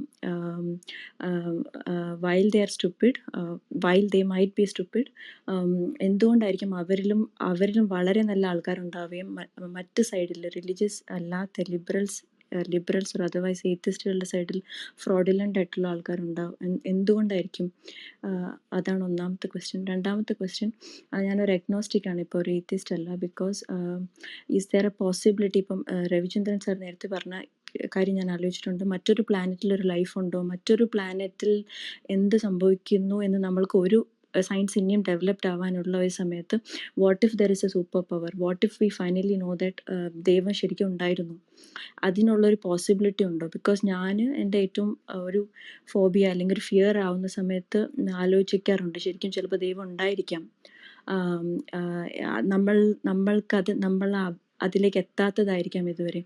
അങ്ങനെയുള്ളൊരു കൺഫ്യൂഷൻ അവോയ്ഡ് ചെയ്യാൻ എന്തെങ്കിലും സജഷൻ ഉണ്ടോ? ഈ 2 ക്വസ്റ്റ്യൻസ് ആണുള്ളത്. Thank you. Amini, thank you for your question. Well articulated question. First one was, അത് ഒരുപക്ഷെ താങ്കൾ ആദ്യമായിട്ട് എന്നെ കേൾക്കുന്നതുകൊണ്ടായിരിക്കും അങ്ങനെ തോന്നുന്നത്. ഞാൻ സ്വന്തം നിലയിൽ ഇത്തരം കാര്യങ്ങളൊക്കെ ഒരുപാട് തവണ ഒരുപാട് വേദികളിൽ വിശദീകരിച്ചിട്ടുള്ള കാര്യമാണ്. ഇപ്പോ മതവിശ്വാസികളോടുള്ള സമീപനം ഒരിക്കലും പുച്ഛത്തിന്റെയോ അവജ്ഞയുടേതോ കോപത്തിന്റെയോ കാലുഷ്യത്തിന്റേതോ അല്ല. അങ്ങനെ ഒരു നിലപാട് ഒരിക്കലും എയ്ത്തിസ്റ്റുകൾക്ക് ഉണ്ടാവില്ല. കാരണം മതവിശ്വാസി അല്ല വിഷയം, മതവിശ്വാസമാണ് വിഷയം. It is a software we want to reform or to dispense with or to delete. ആ മതം, ഇപ്പൊ സ്വർഗ നരകങ്ങളുണ്ട്, അതിനുവേണ്ടി ഈ ജീവിതം ചെലവഴിക്കണം, ഇത് അനുഷ്ഠിച്ചു കഴിഞ്ഞാൽ ഇത് കിട്ടും, ഇതൊരു സോഫ്റ്റ്വെയർ ആണ്, ഒരു ചിന്താരീതിയാണ്. ആ സോഫ്റ്റ്വെയറിനെ ദുർബലപ്പെടുത്തുകയോ നശിപ്പിക്കുകയോ ചെയ്യുക എങ്ങനെ? ഏറ്റവും അഹിംസാത്മകമായ രീതിയിൽ, സമാധാനമായ രീതിയിൽ, അന്യനെ നിന്ദിച്ചുകൊണ്ടല്ല, നമ്മൾ അവരുമായിട്ട് സംവാദം നടത്തി, അവരിങ്ങോട്ട് തെറി പറഞ്ഞാലും തിരിച്ചു പറയാതെ, അങ്ങനെ അവരുമായി സമ്മതിച്ചുകൊണ്ട് ഈ സമൂഹത്തിന്റെ ചിന്താരീതി പരിഷ്കരിക്കാനാണ് എയ്ത്തിസം അല്ലെങ്കിൽ സ്വതന്ത്ര ചിന്ത എന്ന് പറയുന്നത്. അല്ലാതെ വിശ്വാസി മണ്ടനാണെന്നല്ല. വിശ്വാസി ഒരിക്കലും മണ്ടനല്ല. റിലീജിയസ് ലോജിക് എന്ന് പറയുന്ന ഒരു സാധനമുണ്ട്, അതൊരു പ്രൈമറി ലോജിക്കാണ്.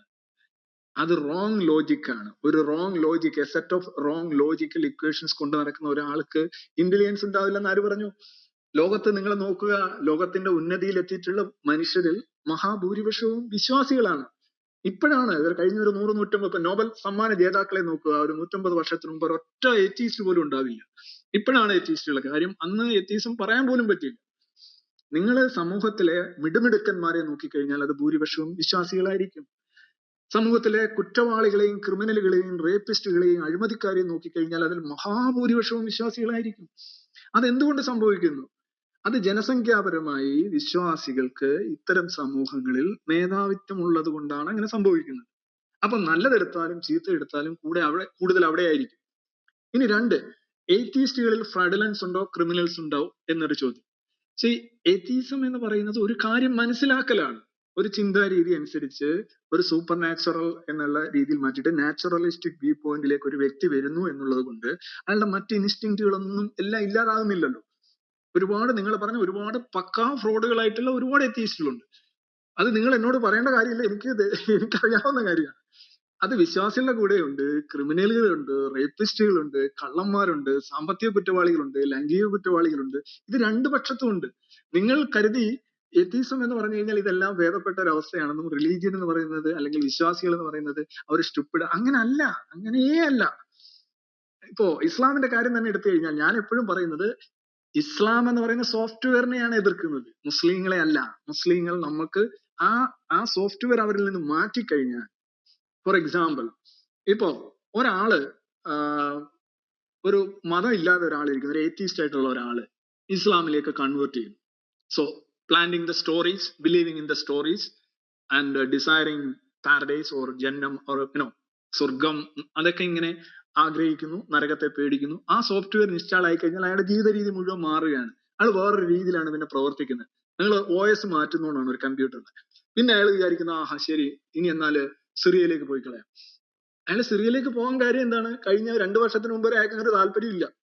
അയാൾ നല്ലൊരു മനുഷ്യനാണ്, അയാൾ വളരെ നോർമൽ ആയിട്ടുള്ള മനുഷ്യനാണ്. പക്ഷെ ഈ സോഫ്റ്റ്വെയർ കയറിയപ്പോൾ ഇയാൾ അട്ടിമറിക്കപ്പെട്ടു. ആ വ്യക്തി അല്ലാതായി മാറി, വേറൊരു വ്യക്തിയായി മാറി.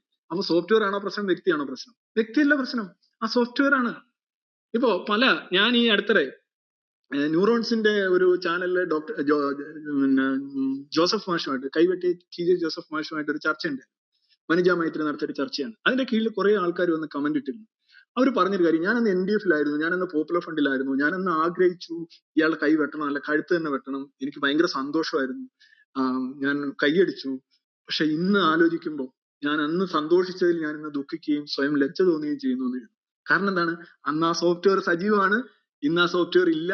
അവരിന്ന് എക്സ് മുസ്ലിം ആയിട്ടുണ്ട്, അല്ലെങ്കിൽ നിരീശ്വരവാദികളായിട്ടുണ്ട്, സ്വതന്ത്ര ഇന്ത്യരായിട്ടുണ്ട്. ആ സോഫ്റ്റ്വെയർ മാറ്റിയപ്പോൾ അവരുടെ മനുഷ്യത്വം വീണ്ടെടുക്കപ്പെട്ടു. അപ്പൊ നമ്മൾ ഈ സോഫ്റ്റ്വെയറിനെ ലോജിക്കലായിട്ട് അഡ്രസ് ചെയ്യുന്നു എന്നല്ലാതെ ആ മനുഷ്യരെ ഒരിക്കലും നമ്മൾ താഴ്ത്തിക്കെട്ടാൻ പാടില്ല. അവര് നമ്മളെക്കാൾ മികച്ചവരായിരിക്കും. ക്രെഡിറ്റ് എവരിബഡി വിത്ത് ഇന്റലിജൻസ്. എല്ലാവർക്കും ബുദ്ധിയും വിവേകവും എല്ലാം ഉണ്ടല്ലോ. നമ്മൾ അതിനകത്തൊരു തർക്ക വിഷയമേ അല്ല. അതുകൊണ്ട് അങ്ങനെ ഒരു ഇന്റർപ്രിട്ടേഷൻ അതിനകത്ത് ആവശ്യമില്ല. പിന്നെ താങ്കൾ ചോദിച്ചത് അഗ്നോസ്റ്റിക് ആണ്, ഏത്തീസ് അല്ല. അമ്മിണി, ഞാൻ ഈ പറയാൻ ഉദ്ദേശിക്കുന്ന കാര്യം, ഇത് രണ്ടും രണ്ടാണ്. അഗ്നോസ്റ്റിക് എന്ന് പറഞ്ഞു കഴിഞ്ഞാൽ അറിയില്ല എന്നാണ് എൻ്റെ അർത്ഥം. ഒരു കാര്യം അറിയില്ല എന്ന് പറഞ്ഞാൽ അഗ്നോസ്റ്റിക് ആണ് ഏതൊരു കാര്യത്തിൽ. എത്തീസം അതല്ല. എത്തീസം എന്ന് പറഞ്ഞാൽ മതം മുന്നോട്ട് വെക്കുന്ന കുറെ കാര്യം. ഇപ്പൊ സ്വർഗം ഉണ്ടോ? എനിക്കറിയില്ല, സ്വർഗം ഉണ്ടായിക്കൂടായികയില്ലേ, അങ്ങനെ ഒരു സാധനം, അങ്ങനെ ഒരു അഗ്നോസ്റ്റിക് പൊസിഷൻ അവിടെ സാധ്യമല്ല. കാരണം വെച്ചാൽ സ്വർഗം എന്ന് പറഞ്ഞാൽ എന്താ സാധനം? ഇത് ഞാൻ പാപ്പ് പറഞ്ഞത് പെർമനന്റ് അഗ്നോസ്റ്റിക് പൊസിഷൻ എന്ന് പറഞ്ഞത്, ഈ മറ്റ് ഗ്രഹങ്ങളിൽ ജീവികൾ ഉണ്ടാകാൻ സാധ്യതയുണ്ടോ? കോടിക്കണക്കിന് ഗ്രഹങ്ങൾ ഉണ്ടാവാം, ഭൂമിയുടെ കണക്ക്. അവിടെ മനുഷ്യനെ പോലെയുള്ള ജീവികൾ ഉണ്ടാകാം, അതിനൊരു സാധ്യതയുണ്ട്. കാരണം എന്താ? അതിന്റെ ഏറ്റവും വലിയ തെളിവ് ഭൂമിയാണ്. ഒരു തെളിവ് ഓൾറെഡി ഉണ്ടല്ലോ. അതുപോലെയാണ് ഈ സ്വർഗം, നരകം, ശിക്ഷ, നരകാഗ്നി, ഹൂറി, ഇതൊക്കെ പറയുന്നത്. ഇതിനകത്തും അഗ്നോസ്റ്റിക് പൊസിഷൻ നിലനിർത്താന്ന് പറയുന്നത് ബൗദ്ധികമായിട്ടുള്ള സത്യസന്ധതയില്ലായ്മയാണ്. നമ്മൾ അങ്ങനെ ഇത്തരത്തിലുള്ള അബദ്ധജടിലമായിട്ടുള്ള അന്ധവിശ്വാസപരമായ ഒരു കാര്യങ്ങളും നമ്മൾ സ്വീകരിക്കുന്നില്ലല്ലോ. നമ്മൾ പ്രേതത്തെ സ്വീകരിക്കാത്തവരും പ്രേതമൊക്കെ വളരെ മോശമല്ലേ, പക്ഷെ ദൈവം അങ്ങനെയല്ല. ഏക കാരണം എന്ന് പറയുന്നത് പ്രപഞ്ചത്തിൽ അസാധ്യമായ കാര്യമാണ്. അങ്ങനെ ഒരു വസ്തുവിനും ഏക കാരണമില്ല. നിങ്ങൾ നിങ്ങളുടെ കാര്യത്തെക്കുറിച്ച് ഈ ചോദ്യത്തെക്കുറിച്ച് എന്താണ് ഏതെങ്കിലും ഒരു കാരണം കൊണ്ടാണ് നിങ്ങൾ ഈ ചോദ്യം ചോദിച്ചത്? A set of reasons, a set of situations, set of causes, right? There is no single reason. ഒരു കാര്യത്തിനും ഇല്ല. ഒരു കാര്യത്തിനും ഇല്ലെങ്കിൽ എല്ലാ കാര്യവും ചേർന്നുണ്ടായ ഈ പ്രപഞ്ചത്തിന് എങ്ങനെയാണ് ഒരു ഏക കാരണം ഉണ്ടാവുന്നത്? പ്രപഞ്ചം എന്ന് പറഞ്ഞാൽ പരസ്പര ആശ്രിതമാണ്, ഇന്റർ ഡിപ്പെൻഡന്റ് ആണ്. അത് ഒരു ജാലികയാണ്, ഒരു ബെബ് പോലെയാണ്. ഒന്ന് മറ്റൊന്നിനെ കണക്ട് ആയിരിക്കുന്നു. ഒന്നിന്റെ കാര്യം മറ്റൊന്നിന്റെ കാരണമാണ്. കാര്യകാരണങ്ങളുടെ ഒരു സംഘനൃത്തമാണ് ഈ പ്രപഞ്ചം. അവിടെ ഏക കാരണം അങ്ങനെ എല്ലാം നോക്കി നടക്കുന്ന ഒരു എഞ്ചിനീയർ ആയിട്ടുള്ള ഒരു ഒരു ഒരു അമ്മാവൻ അങ്ങനെയൊന്നും ഉണ്ടാവില്ല. അങ്ങനെ ഒരു ലോജിക്കലായിട്ട് പോലും ഇല്ല, തെളിവുമില്ല. അപ്പൊ സ്വാഭാവികമായിട്ടും അഗ്നോസ്റ്റിക് എന്ന് പറയുന്നത് നിങ്ങൾക്ക് അറിയില്ല എന്ന് പറയുന്നത്. പല കാര്യങ്ങളും നമ്മൾ അറിയില്ല. എത്തീസം അതല്ല, യു ആർ റിജക്റ്റിംഗ് തീസം. മതത്തെ നിഷേധിക്കൽ, മതം മുന്നോട്ട് വെക്കുന്ന എല്ലാ ആചാര അനുഷ്ഠാന വിശ്വാസങ്ങളുടെ നിരാകരണമാണ് എത്തീസം. അതിന് പബ്ലിക് ആയിട്ടുള്ള ഒരു റെലവൻസ് ഉള്ളത് കൊണ്ടാണ് നമ്മൾ എത്തീസ് എന്ന് പറയുന്നത്. എല്ലാ എത്തീസ്റ്റുകളും അഗ്നോസ്റ്റിക് ആണ്, പ്രൈമറി ആയിട്ട് അഗ്നോസ്റ്റിക് ആണ്, എത്തീസ്റ്റും ആണ്. പലരും പക്ഷേ എത്തീസം തുറന്നു പറയില്ല, കാരണം അത് വളരെ റിസ്കി ആയതുകൊണ്ട് തുറന്നു പറയില്ല. അതാണ് അതിന്റെ വ്യത്യാസം. Thank you. ആതിര കേൾക്കാമോ? ഓക്കെ, അതിന് കേൾക്കുന്നില്ല. ആഷ ചോദ്യം വളരെ ചുരുങ്ങിയ വാക്കുകളിൽ പറയണമെന്ന് അഭ്യർത്ഥിക്കുകയാണ്. Okay, thanks. First of all Ravichandran സാറുമായിട്ട് സംസാരിക്കാൻ കിട്ടിയതിൽ ഐ എം റിയലി ഹാപ്പി. ഞാൻ എനിക്ക് 2 ചോദ്യങ്ങളാണ് ഉള്ളത്. ഞാനത് പെട്ടെന്ന് വൈൻഡപ്പ് ചെയ്യാം. ബേസിക്കലി താങ്കൾ പറയുന്ന ഒരു കാര്യമാണ് absence of evidence is evidence of absence. That is I think demonstrably false. ഇപ്പം ഞാൻ വർക്ക് ചെയ്യുന്ന ഒരു ഡേറ്റാ സയന്റിസ്റ്റ് ആയിട്ടാണ്. I mean every once in a while I do hypothesis testing. ഒരു എലിമെന്ററി ലെവലും ഹൈപ്പോത്തസിസ് ടെസ്റ്റ് ചെയ്യുമ്പം just the fact that alternative hypothesis test ചെയ്തിട്ട് ഇപ്പൊ എനിക്ക് അതിന് എവിഡൻസ് കിട്ടുന്നില്ലെങ്കിൽ വളരെ ഇപ്പൊ ഒരു elementary level of testing of ഹൈപ്പോത്തസിന്റെ ടെക്സ്റ്റ് ബുക്ക് എടുത്ത് വായിച്ചാൽ പോലും we don't say that there is no evidence for the alternative hypothesis, therefore we accept null hypothesis. Rather we say that we fail to reject the null hypothesis.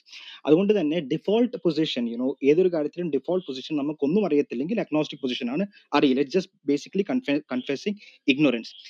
Obviously, തീസത്തിന് proof വെക്കണമെങ്കിൽ ഏതീസത്തിനും proof വെക്കണം. It's a negative claim, but there can be proofs for negatives, right? For example mathematics നമ്മൾ Fermat's theorem എടുക്കുക, അല്ലെങ്കിൽ ഇക്കണോമിക്സിൽ arrows impossibility theorem, ഇതൊക്കെ നെഗറ്റീവ്സിന് പ്രൂഫായിട്ട് മുൻപോട്ട് വെക്കുന്ന കാര്യങ്ങളാണ്. അതുകൊണ്ട് ആബ്സെൻസ് ഓഫ് എവിഡൻസ് ഒരിക്കലും എവിഡൻസ് ഓഫ് ആബ്സെൻസ് ആകുന്നില്ല. I can give more examples for that. പിന്നെ ഇൻഫോംഡ് ആയിട്ട് നമുക്ക് നൾ ഹൈപ്പോത്തസിസ് വെക്കാൻ പറ്റും. അതായത് ഒന്നും അറിയത്തില്ലെങ്കിൽ we can be an agnostic and that is merely confessing ignorance. പക്ഷേ when we have a prior, we can actually formulate a null hypothesis based on evidence. University of Notre Dame philosopher ആയിരിക്കുന്ന Ralph McInerny basically says that atheism theism ഡിബേറ്റിലെ default position theism ആണ്. ഇത് Alvin Plantinga ഒക്കെ properly basic, അതായത് basic ആയിട്ട് innate ആയിട്ട് നമുക്ക് അറിയാവുന്ന കാര്യങ്ങളാണ്. ഇത് ഏത്തിസ്റ്റുകളും അംഗീകരിക്കുന്ന കാര്യമാണ്, തീയിസ്റ്റുകളും അംഗീകരിക്കുന്ന കാര്യമാണ്. എംപെരിക്കലി എവിഡൻസ് ഉള്ള ഒരു വസ്തുതയാണ് ഇത്. ഫോർ എക്സാമ്പിൾ, ഏറ്റവും ലേറ്റസ്റ്റ് ആയിട്ട് ഒരു സ്റ്റഡി എടുക്കുകയാണെങ്കിൽ കഴിഞ്ഞ വർഷം നേച്ചർ ജേർണലിൽ പബ്ലിഷ് ആയത് George town university neuro scientist based out of samples from Afghanistan and US, very divorce samples, ഒരു റിഗ്രഷൻ ഇക്വേഷൻ എഴുതിയിട്ട് ബാക്കി എല്ലാ ഫാക്ടേഴ്സും where they born in religious families, so and so എല്ലാം കൺട്രോൾ ചെയ്ത് കഴിഞ്ഞിട്ട് they were able to show that the belief in God is implicit. അതുകൊണ്ടാണ് പല ഏത്തിസ്റ്റുകളും ഇന്ന് ഏജൻസി ഡിറ്റക്ഷൻ എന്ന് പറഞ്ഞൊരു സംഭവം കൊണ്ടുവരുന്നത്. അത് ബേസിക്കലി സയൻസ് അല്ല, പക്ഷേ ഇത് ഇന്നേറ്റ് ആണെന്ന് മനസ്സിലായി കഴിഞ്ഞപ്പോഴത്തേക്കും ഇത് നമ്മുടെ ഒരു ഇൻസ്റ്റിക്ട് ആണെന്ന് പറഞ്ഞ ഒരു നെസസറി ബെഗ് ചെയ്യാൻ ശ്രമിക്കുന്നത്.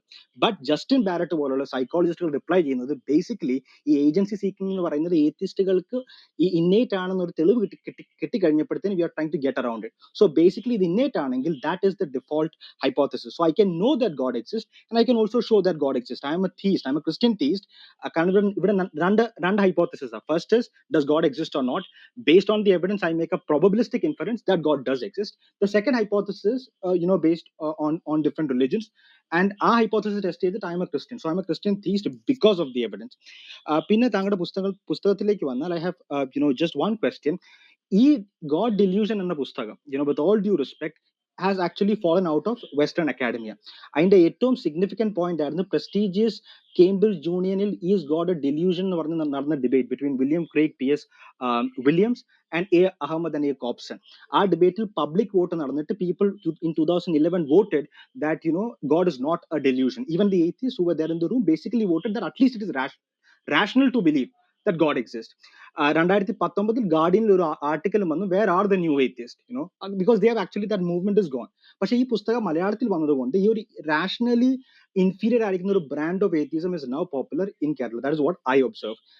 Now താങ്കളുടെ ഈ പുസ്തകം മൈക്കിൾ റൂസ് പോലെ പ്രശസ്തരായ ഏത്തീസ് ഫിലോസഫേഴ്സ്, റിച്ചർഡ് ഡോക്കിൻസ് പുസ്തകം നോക്കിയിട്ട് പറഞ്ഞത്, this man will fail A 101 course in logic. Right? The reason and he went on to say that this makes me really embarrassed to be an atheist.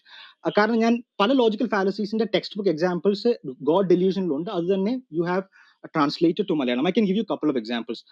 One of the most important arguments that Dawkins raises is who created God. That is a textbook example of two fallacies at least. One is a strawman fallacy, you're barking at the wrong tree. അതായത് ആരും, not even the theist or the atheist, academic ഡിബേറ്റുകൾ ആരും തന്നെ ദൈവത്തെ ഒരു created being ആയിട്ട് define ചെയ്യുന്നില്ല. അപ്പോൾ അതൊരു സ്ട്രോമാൻ ഫാലസിയാണ്. അഡ്രസ് ചെയ്യേണ്ട പൊസിഷനെ അല്ല അഡ്രസ് ചെയ്യുന്ന, വേറെ ഒരു പൊസിഷനെ സെറ്റപ്പ് ചെയ്തിട്ട് അതിനെ ബ്രേക്ക് ഡൗൺ ചെയ്യുകയാണ്. Secondly, it is also A categorical fallacy. ഇപ്പൊ ഞാനൊരു കേക്ക് എടുത്ത് കഴിച്ചിട്ട് ഇതൊരു നല്ല ആപ്പിൾ ആണെന്ന് പറയാൻ പറ്റില്ല, കാരണം അതൊരു ആപ്പിൾ അല്ല, രണ്ട് കാറ്റഗറിയാണ്. അപ്പം ദൈവം എന്ന് ഡിഫൈൻ ചെയ്യുന്നത് തന്നെ right from the time of Plato is a necessary being versus a contingent being. So that would be one fallacy. Second example would be religion evil ആണ് നമ്മൾ അംഗീകരിക്കുന്നത്. സത്യം പറഞ്ഞാൽ എനിക്ക് ഏറ്റവും ഇഷ്ടമുള്ള രവിചന്ദ്രനെ പോലുള്ള സാറിനെ പോലുള്ള ആൾക്കാരും എസൻസിനെ പോലുള്ള ആൾക്കാരെ പറ്റി എനിക്ക് ഏറ്റവും ഇഷ്ടമുള്ളതെന്ന് പറഞ്ഞാൽ, you really call out the nonsense in religion, you call out the evil in religion. ഇപ്പൊ എല്ലാ റിലിജൻ ഇൻക്ലൂഡിംഗ് ക്രിസ്ത്യാനിറ്റിയിൽ ഈവിൾ ഉണ്ട്. There are blind rituals. അതിനെ എല്ലാം എക്കാലത്തും പ്യൂരിഫൈ ചെയ്യുന്ന ഒരു നല്ല കൗണ്ടർ ഫോഴ്സ് ആണ് ഏത്തിസം. അത് ഞാൻ അംഗീകരിക്കുന്നു. So that's a good thing. But since there is evil in religion, that does not mean അതൊരു നോൺ സെക്യൂട്ടർ ഫാലസിയാണ്. In terms of logical fallacies അതൊരു നോൺ സെക്യൂട്ടർ ഫാലസിയാണ്. റിലീജിയനിൽ ഈവിൾ ഉണ്ട്, സ്റ്റുപ്പിഡിറ്റി ഉണ്ടെന്ന് പറഞ്ഞിട്ട് it doesn't naturally follow that God does not exist. Finally, I'll just give one more example of a popular logical fallacy that has been pointed out in the God delusion, which is, നിങ്ങൾ പാകിസ്ഥാനിൽ ജനിക്കുവായിരുന്നെങ്കിൽ നിങ്ങളൊരു മുസ്ലിം ആയനെ, ഇന്ത്യയിൽ ജനിക്കുവാണെങ്കിൽ നിങ്ങളൊരു ഹിന്ദു ആയനെ. ഇന്ത്യയിൽ ഞാൻ ജനിച്ച I am a Christian, right? So that itself would disprove. പക്ഷേ അതിന്റെ ആ ഫാലസിയുടെ പേര് ജനറ്റിക് ഫാലസിയാണ്. എവിടെ ഒരു ബിലീഫ് ഒറിജിനേറ്റ് ആകുന്നു, അല്ലെങ്കിൽ സമയത്ത് പോലും ഹിസ്റ്ററിയിൽ എവിടെ ഒറിജിനേറ്റ് ആകുന്നു, that has nothing to do with the truth or the falsity of the beliefs. So my question to you, Ravichandran sir, is this movement is out of the West, and I think you also will agree to it. If you're actually following the academic debate, new atheism and the movement has actually vanished. Even atheist philosophers like Michael Ruse and നേരത്തെ നിങ്ങൾ പറഞ്ഞ Martin റീസ്, right, ആ ഫിസിസിസ്റ്റിന്റെ പേര് പറഞ്ഞു. അതുപോലെ തന്നെ ഒരു physicist ആണ് who is an agnostic, right, who says that basically atheism is inconsistent with the scientific method. കാരണം ഈ ടെസ്റ്റിംഗ് ഓഫ് ഹൈപ്പോത്തസിസ് ഞാൻ നേരത്തെ പറഞ്ഞ ആ മെത്തേഡിലാണ് സയൻസ് വർക്ക് ചെയ്യുന്നത്. ആ മെത്തേഡ് അല്ല, ആബ്സെൻസ് ഓഫ് എവിഡൻസ് വെച്ചാണ് പറയുന്നത്. അപ്പം എങ്ങനെ പറഞ്ഞാലും ഞാനിപ്പം ദൈവത്തിനുള്ള എവിഡൻസ് എനിക്ക് ഇവിടെ തരാൻ അവസരവുമില്ല. It's not the topic. The topic is about your book. I think the default position is theism and it is really backed by evidence. I have to discuss. So ഇതാണ് എന്റെ ക്വസ്റ്റ്യൻ. ലോജിക്കൽ ഫാലസീസ് അബൗണ്ട് ചെയ്യുന്ന ഇങ്ങനെ ഒരു പുസ്തകത്തെ, how do you respond to that? Why do you commit logical fallacies? I'm aware that there are better arguments that can be put forward for atheism, but unfortunately, logical fallacies are കൂടുതൽ. Omnipotence paradox, who created God, ഇതൊക്കെ are based on such logical fallacies. Thank you. Okay, thank you, Ashar. I think you had a chain of questions, chain of arguments, accusations. Okay. അപ്പോൾ എന്താ പ്രശ്നം എന്ന് പറഞ്ഞു കഴിഞ്ഞാൽ, താങ്കൾ എവിടെയാണ് പറഞ്ഞു തുടങ്ങിയതെന്ന് താങ്കളും ഞാനും ഈ കേട്ടിരിക്കുന്നവരെല്ലാം മറന്നിട്ടുണ്ടാവും.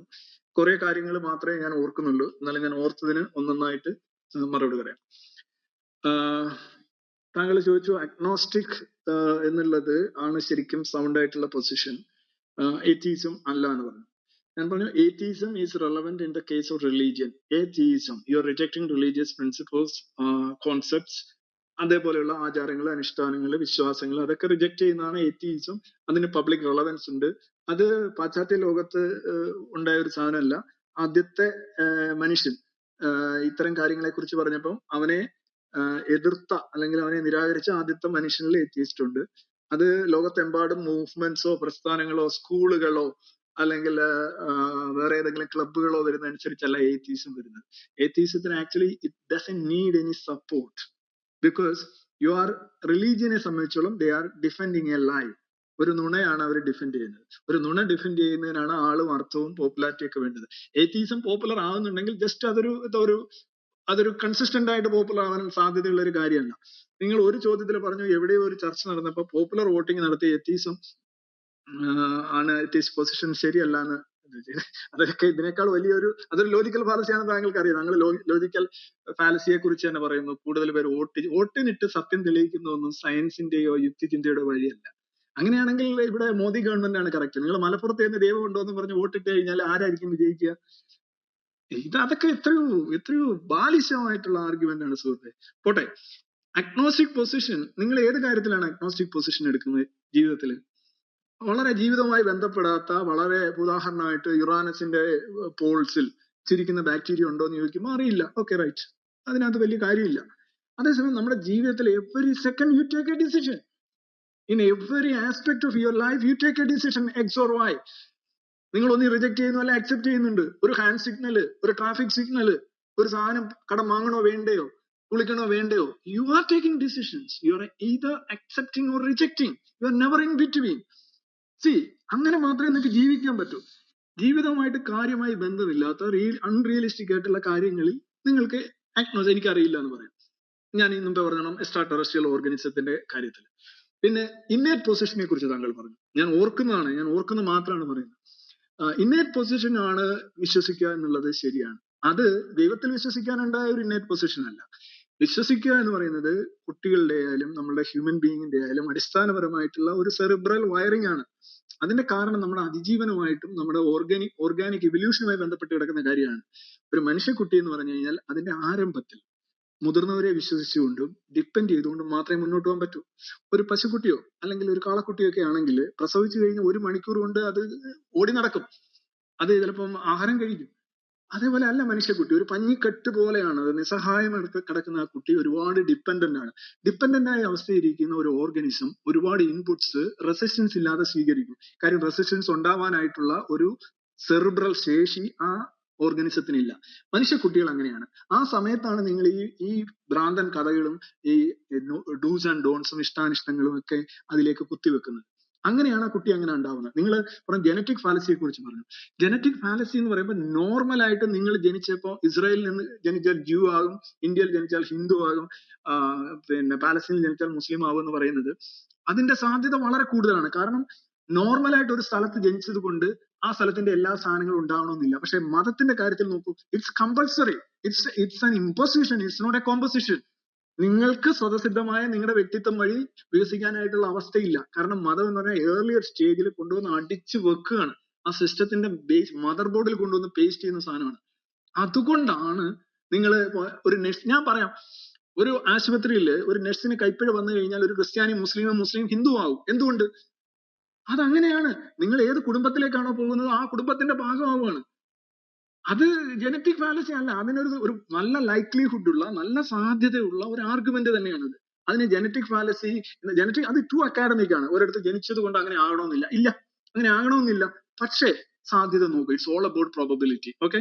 പിന്നെ താങ്കൾ മറ്റൊന്ന് പറഞ്ഞത് എന്താണ്, താങ്കൾ എന്തായിരുന്നു പറഞ്ഞത്?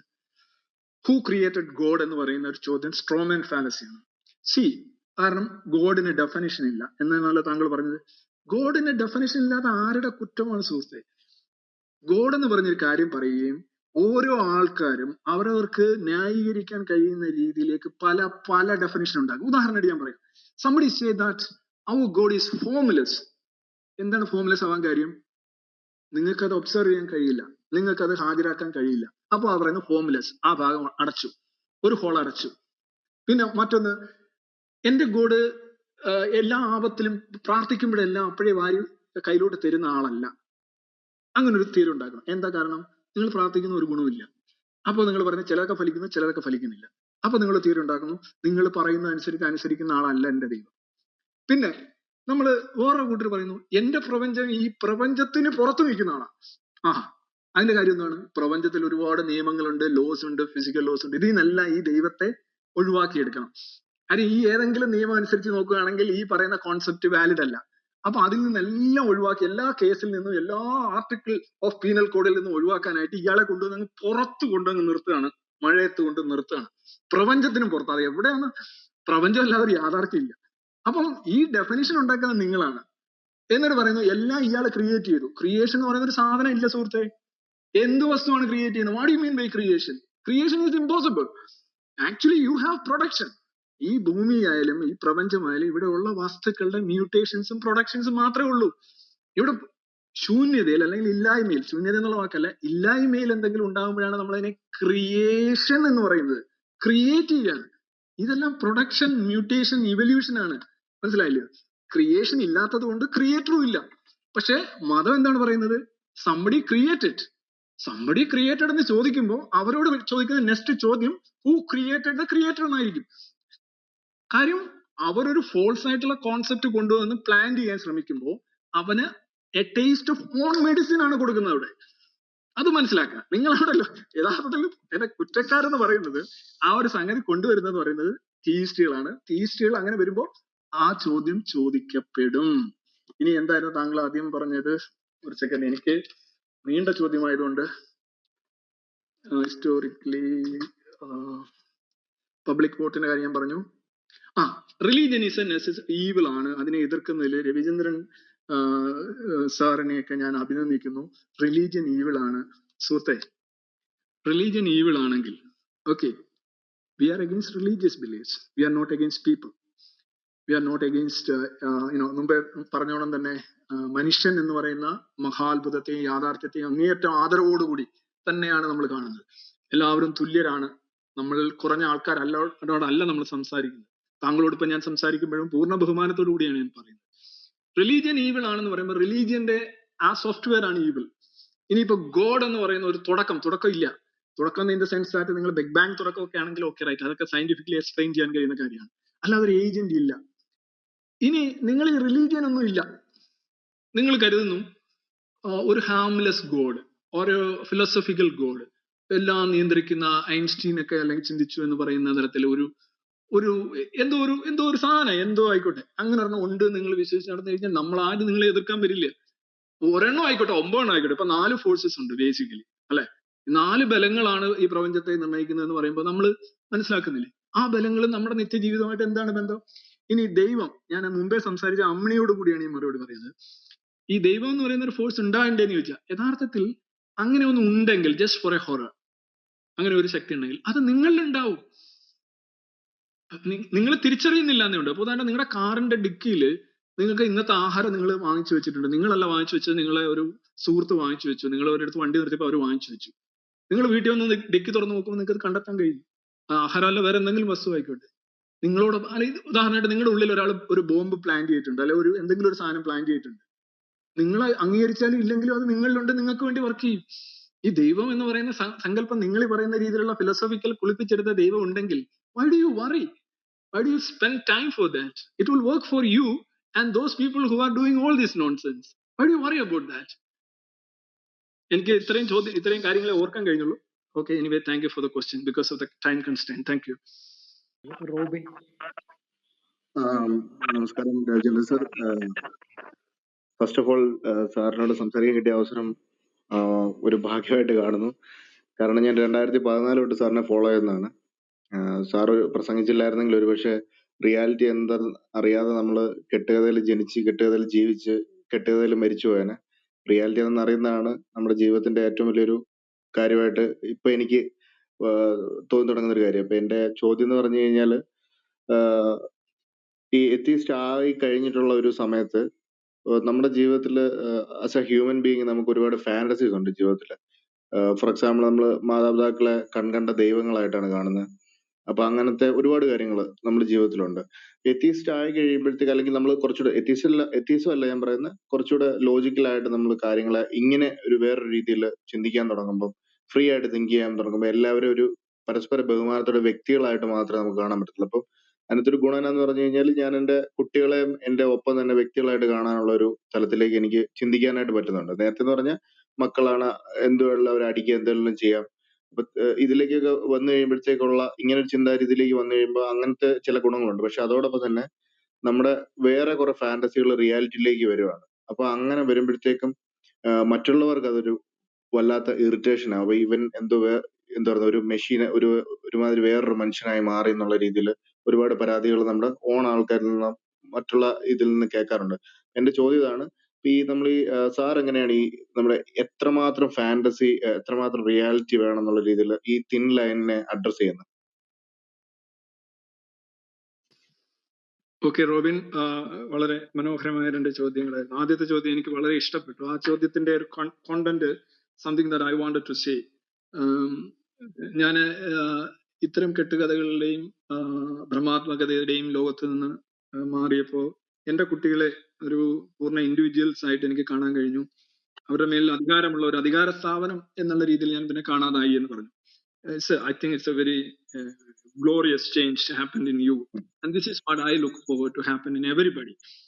See, individualism, വ്യക്തി എന്ന് പറയുന്നത്, നിങ്ങൾ ലോകത്ത് എവിടെ നോക്കിക്കഴിഞ്ഞാലും വ്യക്തി മാത്രമാണ് ചിന്തിക്കുന്നത്, അല്ലെ? വ്യക്തി മാത്രമാണ് വികാരമുള്ളത്, വ്യക്തിക്ക് മാത്രമാണ്. നിങ്ങൾ ജനക്കൂട്ടത്തിന് വികാരമില്ല, അതിലൊരു വ്യക്തിയാണ് ചിന്തിക്കുന്നത്. അവന്റെ മനസ്സിലാണ് ചിന്തകൾ ഉണ്ടാകുന്നത്, അവനാണ് ഇതെല്ലാം ഉണ്ടാക്കുന്നത്, അതിന്റെ കളക്ഷനാണ്. അപ്പം ഒരു സമുദ്രത്തിലെ ഓരോ തുള്ളിയും തുല്യ പ്രാധാന്യമുള്ളതാകുന്നത് എങ്ങനെയാണോ, അതേപോലെ തന്നെ ഈ സമൂഹത്തിലെ ഈ പോപ്പുലേഷനിലെ ഓരോ മനുഷ്യനും തുല്യ പ്രാധാന്യമാണ്. അധികാരപരമായിട്ടോ വംശപരമായിട്ടോ, colour of the skin, caste, community, religion, power, money, ഇതിന്റെ അടിസ്ഥാനത്തിൽ ആളുകളെ നമ്മൾ വ്യത്യസ്തരായി കാണുന്നത് ഒരു ഭ്രമമാണ്. That's a delusion. ഈ ഡെല്യൂഷനുകളിൽ നിന്ന് ഈ ദൈവത്തെക്കുറിച്ചുള്ള ഡെല്യൂഷൻ അല്ലെങ്കിൽ പ്രേതത്തെക്കുറിച്ചുള്ള ഡെല്യൂഷൻ, ആ ഡെല്യൂഷനിൽ നിന്ന് മോചിതമാവുമ്പോൾ തന്നെ നമ്മൾ ഇത്തരം ഡെല്യൂഷനുകളിൽ നിന്ന് മോചിതരാവുകയും നമ്മൾ പൂർണ്ണ അവകാശാധികാരങ്ങളുള്ള വ്യക്തികളായിട്ട് നമ്മുടെ മക്കളെ പോലും പരിഗണിക്കുന്നു. അപ്പൊ അത് വളരെ ഗ്ലോറിയസ്. അപ്പൊ ഇത് കല്യാണത്തിന്റെ കാര്യത്തിലൊക്കെ നമ്മൾ പലരും പറയാറുണ്ട്, പണ്ട് സ്ത്രീകളൊക്കെ തന്നെ അവരെ ആരാണ് തിരഞ്ഞെടുക്കുന്നതെന്ന് അവരെ പറയുന്നവരെ കെട്ടുന്നു എന്നുള്ള അവസ്ഥയാണ്. അതിൽ നിന്നൊക്കെ നമ്മൾ മാറണം. എന്തിനങ്ങനെ? മൃഗങ്ങൾക്ക് പോലും ഉള്ള ഒരു അവകാശമാണ് നമുക്കില്ലാത്തത്. ഇഷ്ടപ്പെട്ട പങ്കാളിയെ, ഇണയെ തിരഞ്ഞെടുക്കാനും അവരുടെ കൂടെ ജീവിക്കാനുള്ള അവകാശം നമുക്കില്ല. അതിനെ തടയുന്നു. ഇതൊക്കെ എന്ന് പറഞ്ഞാൽ നമ്മളുടെ കുറെ സോഫ്റ്റ്വെയറുകൾ ഉള്ളത് കൊണ്ടാണ്. അതിൽ നിന്ന് മോചനം നേടുക എളുപ്പമാണെന്ന് വെച്ചാൽ എളുപ്പമല്ല, ഉറപ്പായിട്ടും എളുപ്പമല്ല. നമ്മളെല്ലാം തന്നെ ഇത്തരത്തിലുള്ള ഒരുപാട് എലിമെന്റ്സ് ഇങ്ങനെ കട്ട പിടിച്ച് കിടപ്പുണ്ട്. അതിൽ നിന്ന് നമ്മൾ ചിന്തിച്ച് മന്നം ചെയ്ത് പുറത്തു വരണം. അങ്ങനെ പുറത്തു വരാൻ താങ്കൾക്ക് സാധിച്ചു എന്ന് പറയുന്നത് എനിക്ക് ഇന്നത്തെ ദിവസം ദാറ്റ് മെയ്ഡ് മൈ ഡേ എന്ന് വേണമെങ്കിൽ പറയാം. 2, താങ്കൾ പറഞ്ഞത് നിങ്ങളൊരു എത്തീസ്റ്റിക് വ്യൂ പോയിന്റിലേക്ക് മാറുമ്പോൾ നിങ്ങൾ ഏലിയനേറ്റഡ് ആവുന്നു എന്നതാണ്. ഏലിയനേഷൻ എന്ന് പറയുമ്പോൾ ഐഡിയോളജിക്കൽ പൊസിഷൻ കൊണ്ടുവരും. എങ്ങനെയാണ് അതുമായിട്ട് താരതമ്യം പ്രാപിക്കുക? ഞാൻ അതിന് എപ്പോഴും എന്നോട് ചോദിച്ചിട്ടുണ്ട്, പേഴ്സണലായിട്ട് ചോദിച്ചുകൊണ്ട് പറയുന്നത്, എപ്പോഴും നമ്മുടെ ഹാപ്പിനെസ് വരുന്നത് whether you are reconciled with your self, അതിൽ നിന്നാണ് നമ്മുടെ ഹാപ്പിനെസ് വരുന്നത്. It's not whether the world is happy or not, the people around happy or not. The question is whether you are happy with yourself. നമ്മൾ സ്വയം സംതൃപ്തം ഉണ്ടോ? അതായത് മറ്റൊരാൾ നമ്മളെക്കുറിച്ച് പറയുന്നതാണ് നമ്മൾ നമ്മളെക്കുറിച്ച് പറയുന്നതെങ്കിൽ അയാളുടെ അഭിപ്രായം മാറുമ്പോൾ നമുക്ക് പ്രശ്നമാകും. നമ്മൾ അങ്ങനെ ഒരു വയർ കണക്ഷൻ കൊടുക്കരുത്. You have to cut off. നമ്മളുടെ ബ്രെയിനിലാണ് യഥാർത്ഥത്തിൽ എല്ലാം സംഭവിക്കേണ്ടത്. നമ്മൾ ഓരോ കാര്യങ്ങൾ, സംതൃപ്തി, ഏറ്റവും കൂടുതൽ ഹാപ്പിനെസ് നമ്മൾ ഉണ്ടാക്കണം. അതെങ്ങനെയാണ്? നമ്മൾ റിയാലിറ്റിയുമായിട്ട് റെക്കൺസൈൽ ചെയ്യണം, പൊരുത്തപ്പെടണം, താരതമ്യപ്പെടണം. അത് ഓരോ അനാവശ്യമായിട്ടുള്ള ആഗ്രഹങ്ങൾ, അനാവശ്യമായിട്ടുള്ള വാശികൾ, അനാവശ്യമായിട്ടുള്ള പ്രതീക്ഷകൾ എല്ലാവർക്കും എനിക്ക് നഷ്ടപ്പെട്ടു, അങ്ങനെ ഒരുപാട് പേർക്ക് നഷ്ടപ്പെട്ടു. എന്റെ വേദന ഒരുപാട് പേർക്ക് വേദനയുണ്ട്. എന്റെ അമ്മ മരിച്ചു, അമ്മമാർ മരിച്ചുകൊണ്ടേയിരിക്കുന്നു. ഒരുപാട് കാര്യങ്ങൾ നമ്മൾ അങ്ങനെ ചിന്തിച്ചു വരുമ്പോൾ നമുക്ക് വരുന്ന ഷോക്കുകളൊക്കെ നമുക്ക് അബ്സോർവ് ചെയ്യാൻ കഴിയും. നമുക്കൊരു ഷോക്ക് അബ്സോർവർ നമ്മുടെ വണ്ടിയുടെ മുന്നിലുണ്ടാവും. ഒരുമാതിരി ഷോക്കുകളെല്ലാം അബ്സോർവ് ചെയ്യും. വലിയ ഷോക്ക് വന്നാൽ നമ്മളും അടിച്ചു പോകും, ആരും അടിച്ചു പോകും. അപ്പൊ അങ്ങനെ ഷോക്ക് അബ്സർവർ വൈകാരികമായിട്ടുണ്ടാക്കണം.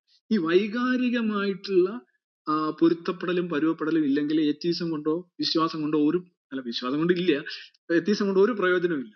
പല എത്തീസ്റ്റുകളെയും ഞാൻ കണ്ടുകൊണ്ട് യാതൊരു വൈകാരിക പക്വതയില്ലാതെ, 10 പൈസയുടെ പക്വതയില്ലാതെ വളരെ കഷ്ടമായിട്ട് പെരുമാറുന്ന ഒരുപാട് പേര്. അവരൊക്കെ പഠിച്ച് അങ്ങ് സ്പേസിൽ പോയവരായിരിക്കും. ചിലപ്പോൾ ഭയങ്കര ബുദ്ധിയായിരിക്കും, ചില പറഞ്ഞ ആന ബുദ്ധിയായിരിക്കും. പക്ഷെ കാര്യമില്ല. If you are not reconciled with your self. ഇപ്പൊ ഒരു അന്യൻ നിങ്ങളുടെ ഉറക്കം കെടുത്തുന്നുണ്ടെങ്കിൽ നിങ്ങൾ പോയി, നിങ്ങളുടെ വിദ്യാഭ്യാസവും നിങ്ങളുടെ വിവരവും നിങ്ങളുടെ എല്ലാ കാര്യങ്ങളും യാതൊരു പ്രയോജനവും ഇല്ല. അതുകൊണ്ട് നിങ്ങളൊരു വ്യക്തി എന്ന നിലയിൽ നിങ്ങൾ തോൽവിയായി കഴിഞ്ഞു. You have to come back emotional ആയിട്ടുള്ള, അല്ലെന്നുണ്ടെങ്കിൽ വൈകാരികതയും വൈചാരികതയും, ഇത് രണ്ടും ഒരേപോലെ പൊരുത്തപ്പെടുത്തിക്കൊണ്ട് you have to be happy with your self. നിങ്ങൾ സ്വയം ഹാപ്പി ആണെങ്കിൽ ആരെന്ത് പറഞ്ഞാലും നിങ്ങൾക്കൊരു പ്രശ്നം ഉണ്ടാവില്ല. അരെ നിങ്ങൾക്ക് നിങ്ങളെ കൈവിടാൻ കഴിയില്ല. That's a most unwithdrawable support, self support. You support yourself. ആ സപ്പോർട്ട് പോകുന്നില്ലല്ലോ. വേറെ ആരെങ്കിലും സപ്പോർട്ട് ചെയ്താണ് നിങ്ങൾ നിൽക്കുന്നതെങ്കിൽ നിങ്ങൾ പോയി. അതാണ് ഞാൻ എസൻസിന്റെ ലോഗോയിലെ ആ കിളിയെ കുറിച്ച് നമ്മൾ പറയുന്നത് ഇത് തന്നെയാണ്. ആ കിളി അവിടെ ഇരിക്കുകയാണ്, ആ തുഞ്ചത്തിരിക്കുകയാണ്. കാറ്റ് വന്നാലും മഴ വന്നാലും പിന്നെ ആ കൊമ്പൊടിഞ്ഞാലും ആ കിളിക്ക് പ്രശ്നമില്ല, അത് അതിന്റെ ചിറകുകളിൽ വിശ്വസിക്കുന്നു, അത് പറന്നു പോകുന്നു. അങ്ങനെ ചിറകുകളിൽ, സ്വന്തം ചിറകുകളിൽ വിശ്വസിക്കാനായിട്ടുള്ള ഒരു ആത്മവിശ്വാസം ഡെവലപ്പ് ചെയ്യുമ്പോൾ നിങ്ങളൊരു വ്യക്തി എന്ന നിലയിൽ നിങ്ങൾ reconcile to with your self ആവും. അത് കഴിഞ്ഞ് മറ്റുള്ളവർ നിങ്ങളുടെ നല്ല വാക്ക് പറയുകയാണെന്നുണ്ടെങ്കിൽ സന്തോഷം, മോശം വാക്കാണ് പറയുകയാണെങ്കിൽ ഓക്കെ സാർ, നോ പ്രോബ്ലം, നല്ലതെല്ലാം കൂട്ടാം, എടുക്കാം, മോശമെല്ലാം നമ്മൾ നോക്കേണ്ട കാര്യമില്ല, because you are happy with your self. So make maximum happiness for yourself by destroying you as less as possible. നിങ്ങളെ ഏറ്റവും കുറച്ച് നശിപ്പിച്ചുകൊണ്ടാണ് ഈ ഹാപ്പിനെസ് ഉണ്ടാക്കുന്നത്. മദ്യപിച്ച് അതിന്റെ ലഹരി ഹാപ്പിനെസ് എന്ന് പറഞ്ഞാൽ ഞാൻ അംഗീകരിക്കില്ല. കഞ്ചാവ് അടിച്ചിട്ട് അതിന്റെ ലഹരിയിൽ ഞാൻ ആകാശത്തിൽ പറന്ന് നടന്നിട്ട് ഹാപ്പിനെസ് ഉണ്ടാക്കിയെന്ന് പറഞ്ഞാൽ അംഗീകരിക്കില്ല. അതൊക്കെ നിങ്ങളെ നശിപ്പിച്ചുകൊണ്ടാണ് നിങ്ങൾ ഉണ്ടാക്കുന്നത്. നിങ്ങളെ നശിപ്പിച്ചുകൊണ്ട് ഹാപ്പിനെസ് ഉണ്ടാക്കരുത്. അതുപോലെ തന്നെ യു മേക്ക് ഹാപ്പിനെസ് വിത്തൗട്ട് ഹാമിങ് others or harm others as less as possible. ഏറ്റവും കുറച്ച് മറ്റുള്ളവരെ ഉപദ്രവിച്ചുകൊണ്ടായിരിക്കണം നമ്മൾ സന്തോഷം ഉണ്ടാക്കേണ്ടത്. അതായത് മറ്റുള്ളവരെ ഏറ്റവും കുറച്ച് ഉപദ്രവിച്ചുകൊണ്ട്, നമ്മളെ ഏറ്റവും കുറച്ച് നശിപ്പിച്ചുകൊണ്ട് ഏറ്റവും അധികം സന്തോഷം ഉണ്ടാക്കി നമ്മളുമായി രമ്യതയിലാവുക. അതാണ് ഇത്തരം കാര്യങ്ങളും പ്രതിസന്ധികളും ഏലിയനേഷനെയും എല്ലാം അതിജീവിക്കാനായിട്ടുള്ള ഏറ്റവും നല്ല മാർഗം എന്നാണ് ഞാൻ മനസ്സിലാക്കുന്നത്. Thank you. ഈ സെഷനിൽ അവസാനത്തെ ചോദ്യമാണ്. ശരത്, ചോദിക്കാമോ?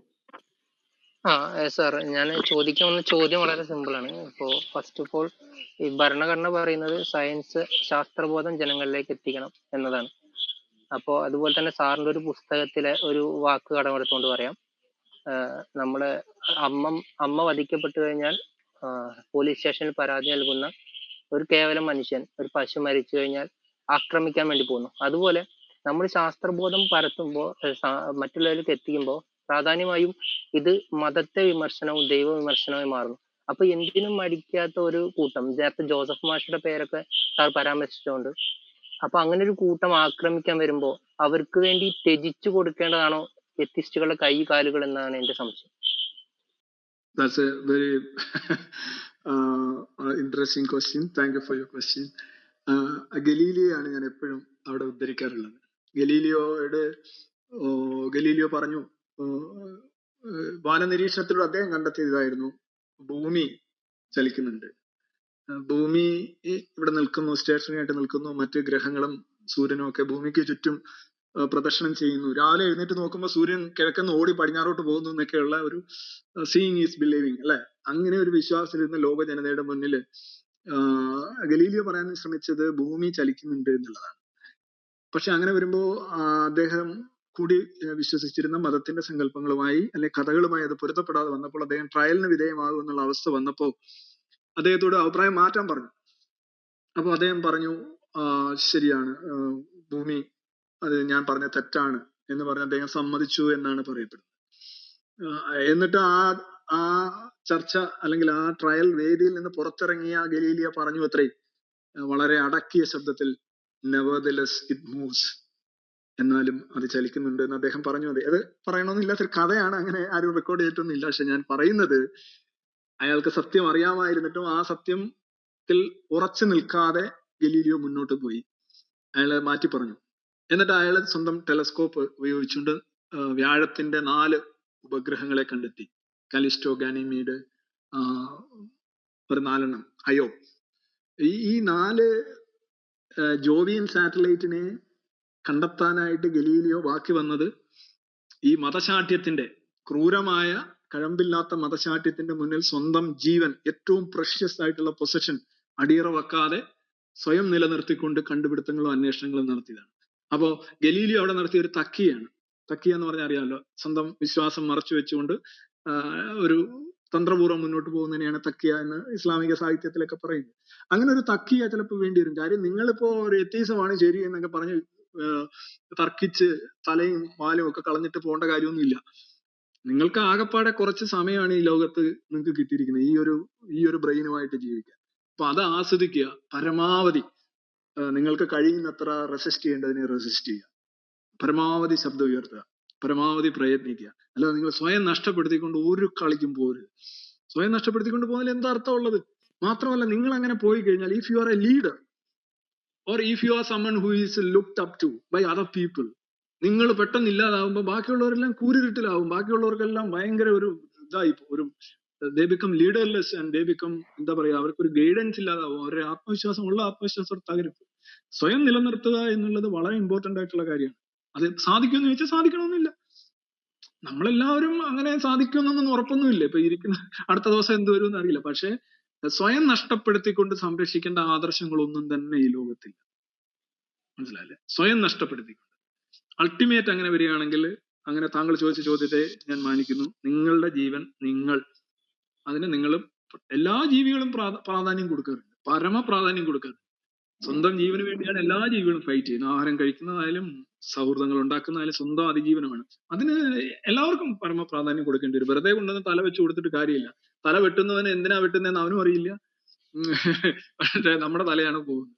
അതുകൊണ്ട് ഗലീലിയുടെ ഉദാഹരണം, അത്തരം പ്രസിംഗ് സർക്കംസ്റ്റാൻസസ് വരികയാണെങ്കിൽ അതിൽ തെറ്റില്ല. Because you are sincere to yourself. പക്ഷെ നിങ്ങൾക്ക് അതിജീവിക്കണം. അതിജീവിച്ചെങ്കിലേ പിന്നെ നിങ്ങൾക്ക് സിൻസിയർ ആവാൻ പറ്റും.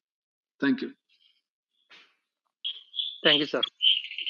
പ്രിയമുള്ളവരെ, ദൈവവും ശാസ്ത്രവും എന്ന വിഷയത്തില് നടന്ന സംവാദം ഇവിടെ പൂർണ്ണമാണ്. അടുത്ത ബുധനാഴ്ച മറ്റൊരു വിഷയമായിട്ട് രവീന്ദ്രൻ സാർ നമ്മളോട് കൂടെ ഉണ്ടാവും. ഈസുബുക്സ് പ്രതിദിനം സംഘടിപ്പിക്കുന്ന സംവാദ പരമ്പരയിൽ നാളെ മറ്റൊരു വിഷയമായിട്ട് നമുക്ക് വീണ്ടും ഇവിടെ കാണാം. അതുവരെ എല്ലാവർക്കും നന്ദി. ഇവിടെ പങ്കെടുത്ത എല്ലാവർക്കും ശ്രീ രവീന്ദ്രനും ഈസുബുക്സിനും നന്ദി പറയുന്നു.